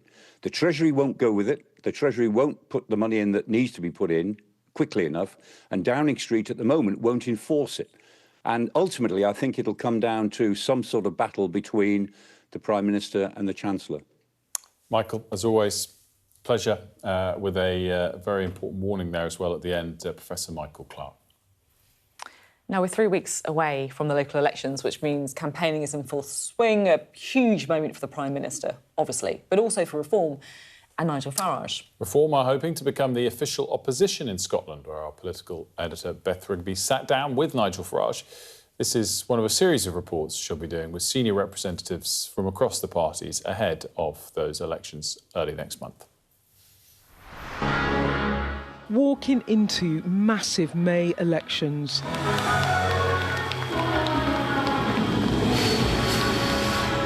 That Nigel Farage hopes will prepare him for a much bigger stage. This a key dress rehearsal for a general election, which Farage is determined to win. You're about to do a rally, the stage is set, you're polling second here. What does success look like for you in these May elections? Complex series of answers. Here in Scotland, to become the opposition would be amazing. Be absolutely amazing. And if we embed ourselves there, we can move on in the years to come. In Wales, well, we're neck and neck right now, literally neck and neck with Plaid in those polls. The Labour Party, particularly in the valleys, Keir Hardie, real birthplace of the Labour Party, almost disappearing off the map. So, to be frank, coming first in Wales is the ambition. Whether we can remains to be seen. But Farage is facing obstacles. Do you think you've got a Trump problem? No. You don't? No. Luke Trill said that, of More in Common, says that the biggest barrier to people voting Reform is Trump. I believe our relationship with America is absolutely crucial. So, for me, in terms of international relationships, it's America first, not Trump first. The reason I'm asking is, obviously, you have been close to Trump. It was long seen as an asset. You used it as an asset, that you had a close relationship with our closest ally. Is he now becoming a liability for you? Well, the Iran war has opened a whole load of questions, and extraordinary, isn't it? What do you think? You know, the man who instinctively was always against all these foreign wars is now engaged in one. The reasons, I don't know. If it is to make sure that Iran doesn't have a nuclear weapon, then that is a very worthwhile aim. What worries me is what's the end game? Trump shared an AI-generated image of himself as Jesus Christ, which has deeply upset many Christians. I was quite shocked by it. Were you? It's not something I do. Were you surprised? I'm never surprised by what Trump does. Trying to distance himself from Trump and from Reform candidates and councillors who made promises to voters they haven't kept. With your councils, there were promises made by candidates across multiple areas to freeze or cut council tax during last year's elections, and some of them have been reneged on. Well, Northamptonshire candidates signed a letter pledging a freeze, and council tax in that council's gone up 4.99%. As leader of the party, but when you put up thousands of candidates, individuals or groups may say different things. But the point is that you are stressing that you can't control what local candidates are promising, but this comes back to the delivery risk, doesn't it? Because if voters see a promise on a leaflet in Northamptonshire and that's reneged on... Well, I never saw that leaflet, and if I had, I would have decayed it. But do you need to tighten the message because you're finding that... But if you're a voter in Northamptonshire, you're going to be annoyed, aren't you? Because you were promised one thing, you voted for candidates, and your council tax has gone up. I spoke to all the local media. I did everything I could do to make the message very, very clear. Your opponents will say it makes you not credible. What do you say to that? We're not North Korea. I can't control individuals and thousands of people what they say.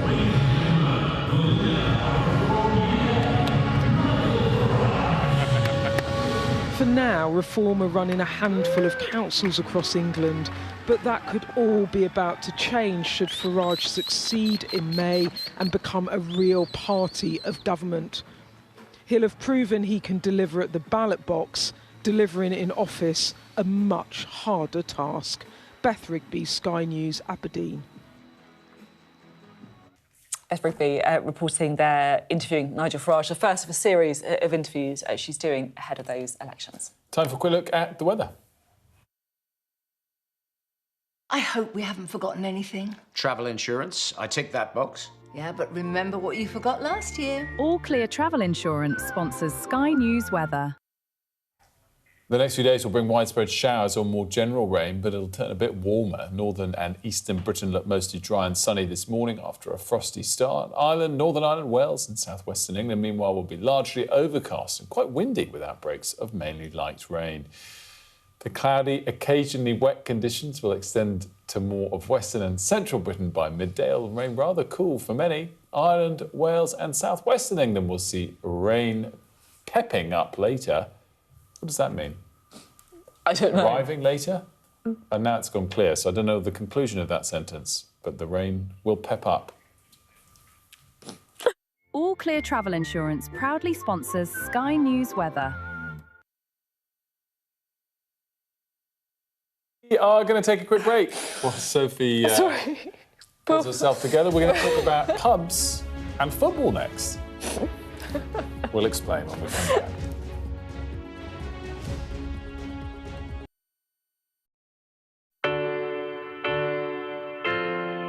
I'm Mark Stone and I'm Sky's correspondent based here in Washington, D.C. We'd been warned that we would meet people in the lowest moment of their lives. Their story is one of fundamental American failure.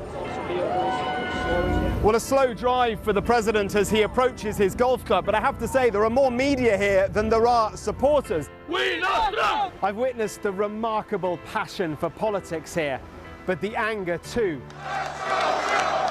This is just the audience that Joe Biden wanted. Is this the moment to reform gun laws? You know, it's easy to go to politics. But it's important. It's at the heart of the issue. For all the talk of a toned-down, humbled Trump, yes, maybe there was just a little less rhetoric, a little less divisiveness, but in the end it was the same rhythm, the same speech, the same man. All them people that died in Russia and Ukraine, they'd still be alive today if Donald Trump was president. If it was my wish, have a businessman that's strong like Trump, but maybe just doesn't say as much, you know? We are under Israeli military restrictions in terms of some of the things that we can film, but it's important to be in there.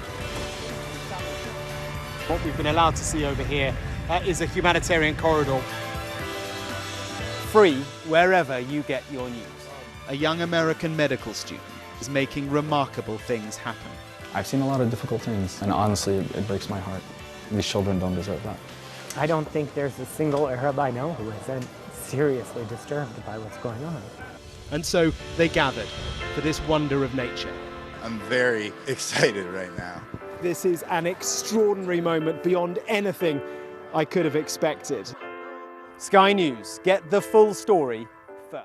I bet right now you often find yourself asking why. Why was a certain decision taken? Why did something happen? Why did they say or do that? I'm Neil Patterson, and it's my job as a journalist to find out why. Just explain why. It's a difficult one. Well, I mean, it's massive. It's a very, very severe situation. So if you want to make sense of this complicated world, Sky News' new podcast, This Is Why, is your daily fix. One story every day, and we can find out why together. Listen and follow wherever you get your podcasts.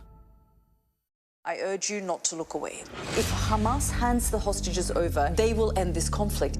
The world has been watching. Good to see you again. How are you? Did she say how he was? The conditions are awful. The jets were ordered to come back. Historic day here today. How will you respond if India does launch airstrikes? They'll be all out to war. I'm just going to put some body armor on. I'm Yalda Hakim. Welcome back. The hospitality sector has been hit hard recently, but they could get a big boost in and around the World Cup. So pubs reporting there's been a rush in bookings already ahead of the games this summer, with some already nearing capacity. Can that be true? We're going to try and find out with Michael George Hemus, who's the founder of Big Penny Social, a venue in Walthamstow, and joins us now. Really? Are people really booking up pubs now for the World Cup? Yes, they absolutely are. We've seen more bookings than ever before at this time. And people are desperate to come to the games, particularly on the back of successful last 3 tournaments that England have had. I believe this because, unlike Sophie, I'm very optimistic about England's chances in the World Cup. Can I just say, Wilson Arsenal fan, I think he's already ruined them by talking about winning the quadruple, and I would really prefer it if he stopped talking about England being one in the World Cup for all of our sakes. But anyway, that's another debate. But it seems, Michael George, that many people agree with me that we're likely to go far in the tournament, so you might as well pre-book. Exactly. People want to be involved in all the biggest moments when England do well, and they feel confident. They've seen England do well over the last 3 tournaments, and so they're booking early, and we reward people who book for the group games by giving them priority for the knockout games later. We've seen a big surge in demand, but we also saw a lot of demand on the back of the last campaign as well. I'm interested in all this stuff as someone who is very disorganised and didn't manage to get any tables for England games previously. One thing that really bugged me is people booking tables for just before the start of a game without getting into the pub early, spending the money in the pub, supporting the hospitality industry. I mean, is that the kind of thing that pubs need to be a bit careful of? Absolutely. We definitely have to be careful of that and making sure that tables aren't booked out and not used. The way that we work is that we put on lots of entertainment, live music. We make a real carnival atmosphere beforehand, so we really encourage people to come down early. And also, we say that they have to be here by a certain time just to avoid exactly that problem. Do you play It's Coming Home as part of the carnival atmosphere? I mean, of course we play It's Coming Home. You can't stop it. People are singing it, that and Sweet Caroline, so that's part of the whole atmosphere. It's going to be so good. Well, what's this venue called? No, I can't over-promote, but Big Penny Social. Can we also talk about opening hours? Because some of the games are quite late UK time, right? Yeah, this is going to be a real problem for us. I'm worried about this. How are we going to... The games kick off at 9 or 10 p.m. I think we should just go all through. Straight from Sweet Caroline. Bedtime after the show. Let's plan some backup presenters, please, around there. My question was going to be... does the government need to look at licensing hours to try and help venues stay open later to make sure they can show the whole game? The government have actually already looked at licensing hours, and they've announced that they will be open later to be able to show the games. At the moment, they're saying till 1 or 2 in the morning. Yeah, and so it came out quite recently. I know, it's good. Well, I guess if it goes to 1 or 2, we really can just come straight in for the show. Yeah, our boss Emily is in our ear worried about us turning up to work after World Cup games. Potentially be a bit of a problem. So how much of an offset can a big tournament have to your numbers for a year as a whole? Well, 6-week run, can it make a big difference? It make a big difference. I think for a lot of pubs and venues in the hospitality sector, a big England run towards the latter stages will be the difference between having a really good year and having a sort of difficult year, particularly with how challenging it is in hospitality at the moment. You obviously can't plan for England to go all the way to the final, but you're definitely hoping for it. No pressure, lads. No, not at all. Got to deliver for all sorts of reasons.